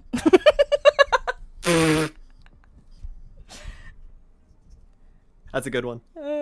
Cause like you know, I'm not good at. I like playing a lot of FPS. I'm not good. But like it's fun. I play a lot of gacha games too. But like competitive, like I can't beat them in the competitive scene. I don't have money. Right. Pay to win. Okay. True. Okay, but theoretically, if you could master a competitive online video game, what would it be? Wait, they already have a pro scene, right? Sure. Because if I was to make my own pro scene, I would say Cookie Run. Like for Dude, real. I gotta join this team. That sounds hype. But there is no like for Cookie Run, the competitive thing is like it's just your team versus another team. I don't know. I'm very new to gaming in general. Oh. Yeah, I didn't grow up on video games. I had like a Nintendo DS when I was like 12. But I bought my first PC like 2 years ago when I started tubing. Oh. I bought it for tubing. Wow. Yeah, I had I'm a mobile gamer. Uh-huh. You know what we call those people in the online space? Normie. Am I I don't think I'm a normie though. You at least used to be. It sounds like you have normie background. I have is normie really cool. background. I was like a weeb and fanatic at heart. It's just I was not equipped. Yeah, but that makes you come in with such like level-headedness, you know, and like a good amount of logical reasoning that I respect. I have so much rage. I haven't seen that yet. It's true that you have not seen me play Valorant. But that's fair. That's just Valorant for you. No. I think this is not a good showing of what I'm actually like. Yeah, no, I guess playing Valorant's par for the course. You're guaranteed to get some rage. Oh, like any competitive game where you have teammates and one of them is going 0-12. Oh, that's me. I had an Omen recently. Smoke nothing, teleport in place, and then just die. And it was just a 1v1. Homie got so dizzy. It was crazy. I think about it to this day. I still have nightmares about it. Yeah, He didn't even lose me the game. He only lost me that one round, and that was enough to stick with me for these past 2 weeks. Because that was like a couple weeks ago. No, I've had so like there was a period of time where I took a break from Valorant because I've had an encounter where I had to reflect on my actions as a person. Like I was not proud of. I was just like, is this who I want to be? No, Yo, what did you do? no, it Did you was just like flame them? no. Somebody was being like they were being toxic and shit, and I like lost it. I like screamed guttural into the mic, and I'm just like I felt embarrassed afterwards because nobody won that fight, you know. Mm-hmm. And it like screwed with my mental. I was just like, is this how I want to be online? You know. Right. I wasn't even streaming too. That was like, is it like, you know, there's something in the back of my head being like, you know, if this is ever like clipped, that I'm screaming, like I'm in a TikTok, people are gonna find out that it's me, and they're gonna be like, that's embarrassing. She just embarrassed herself. I see. So I'm just like, Yeah. that's not how I want to be perceived in the game. Sure. It's a good way to look at it. You know, and I'm just like, you know, I just need to, like, it's not that serious. I was just trying to, like, because I've always wanted to be someone who would stand up for other people, you know? Mm-hmm. And I'm just like, if I can't get the words out properly, you just sound dumb, you know? Mm-hmm. Even if you are defending somebody, it's just like, you sound dumb. I get that. You know, conversely though, about this specific situation, it's kind of interesting to think that maybe that person needed to be screamed at, you know, and maybe that may have changed their perception on how they treat people or view people too. You could have given them a lesson without even knowing. They could be right now like, damn, I don't want to get screamed at again. That wasn't fun. That's true, but I feel like with games like Valorant, their ego is way too big to think about that, especially as a female. Sure. Cause you always see those clips where like there's girl defending other girls, but they do it in like a boss lady type of way, you know, where they leave the other. That's what I'm saying. What you're bringing up is a very good point because that has happened, you know, where the girls have won, but I know for a fact that in my situation when I was defending, There were no winners there. there was no winners there. You know. Yeah, I get you. Yeah. I didn't say the right things that were defending the person that I was trying to defend. And like it made everybody just embarrassed, you know. Yeah, I get you. Because I was like, I want to be like that. I want to be a cool boss bitch who speaks up against people who are toxic. Hell yeah. I'm a little baby. I'm a little baby. Expectation versus reality. Exactly, you know. This like, is who you're being mean to, if you even care. And it's just your little little kitten. chibi. Yeah. Yeah, exactly. Yeah. So like I really, that's why I'm like I want to work on like if I was to be in that situation again, I would always defend like whoever I'm with, but make sure that you understand what you're like. Don't let the anger be the reason why you're yelling. Be the reason you're yelling to be the reason you're yelling, or like not yelling, but like, you know, if you're trying to stand up, don't go guns blazing screaming. Because that doesn't solve anything. You pointing out what happened, because there's been a lot of calm people who have like knocked down toxic people, right? That's what I wanted to be, but I was just screaming. It was just a screaming match. Yeah, totally. Let the point be the point that's heard. Yeah, exactly. Instead of just just ah. I was like, shut the fuck up. Real. What? I was like, why the fuck are you guys arguing? And they were gas. On top of that, if they're well equipped and prepared, then I'm stunned. I'm done. I lost because I was like, you know what? He's right. What am I screaming about? Yeah, it's rough out here, but you know, we work as I felt like now like reflecting on it, I'm like, I think I win because I reflected on how I was acting. This guy isn't going to. And one day, see? One Yeah, day, like he's gonna be banned, and I'm still gonna have my account. So, you know. True. That's the moral victory. You always try to take those when you can. Yeah. So, if you're out there, fuck you. Just kidding. True. Hold that. You know, it's just like you kind of just need to learn things. Yeah, but I think. Well, we'll wrap it up. Well, do you have any like? Or you know what?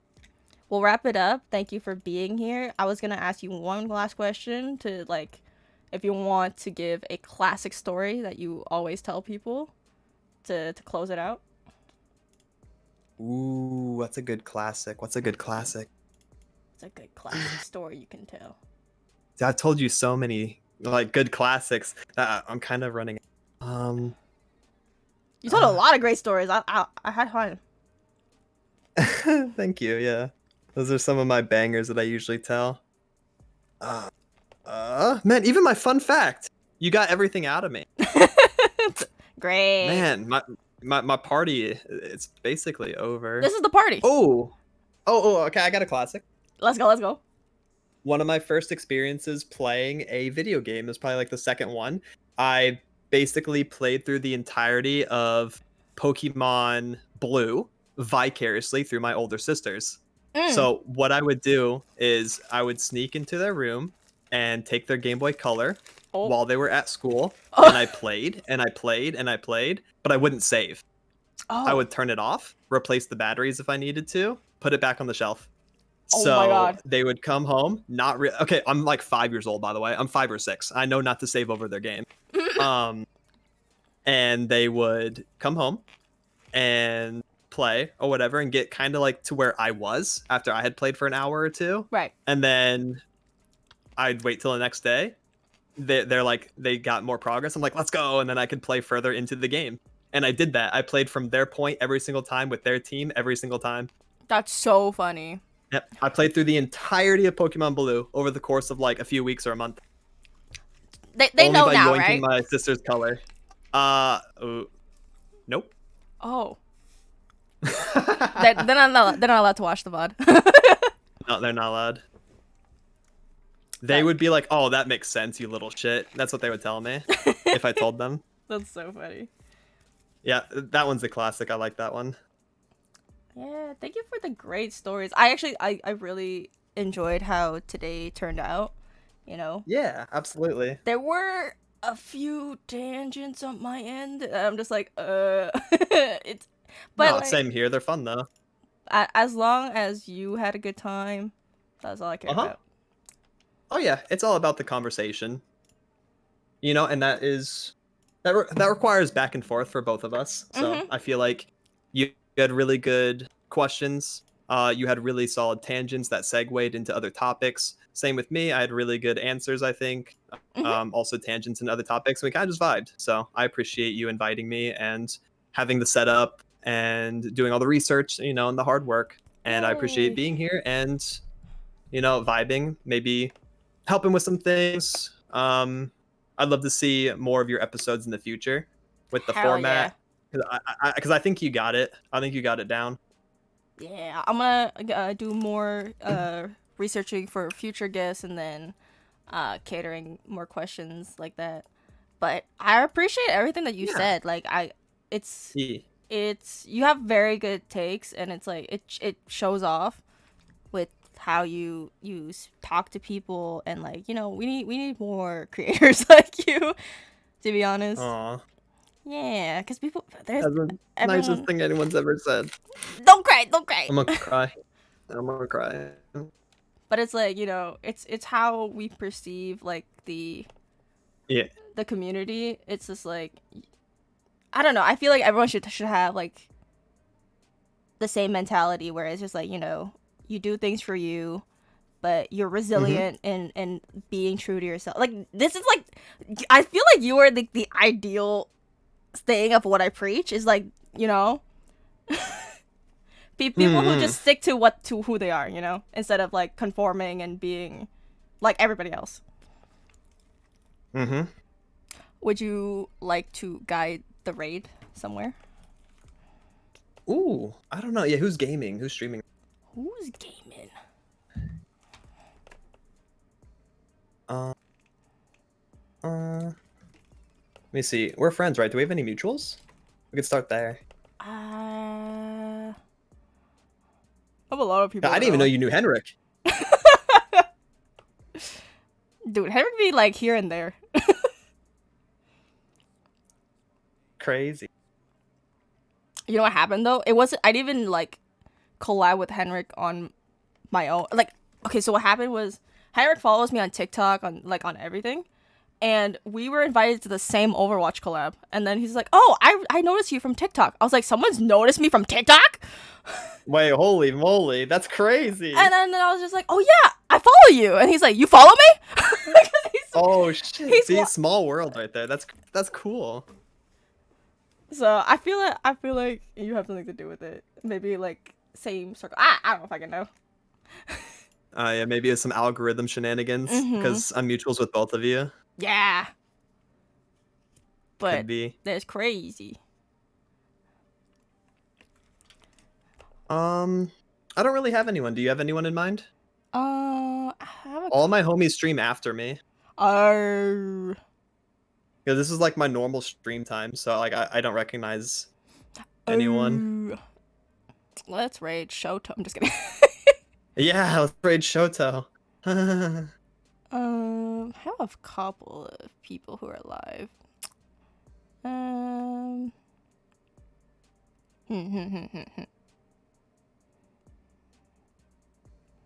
let's do. Oh, Sid Calico, BT. I don't know this person. I sometimes I like raid people who I don't quite know, and then we talk and then we have a good time. Yeah, he just booted up some Fortnite. That'll be fun for him. It's good Fortnite. raid timing. Raid time, raid time. Thank you for everybody who joined and all the follows, the subs, people who are gonna watch the VOD. What's up? Hey, there we go. I had a great time. Okay, we're gonna send the raid, but we'll talk for just a small bit. Send a raid. I'm just gonna write Chibi raid. Love from me and Temple. Oh. Cash money, cash money. Yay. Oh shit. That scared me. Yeah, I hope that oh shit. That everybody had a good time here. I hope that you had a good time.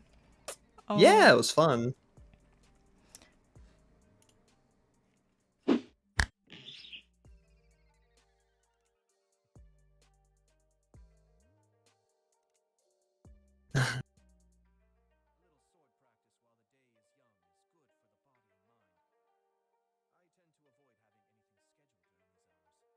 Yeah, that's actually a good time because like I stopped streaming at like 6 so I can come join, say hi.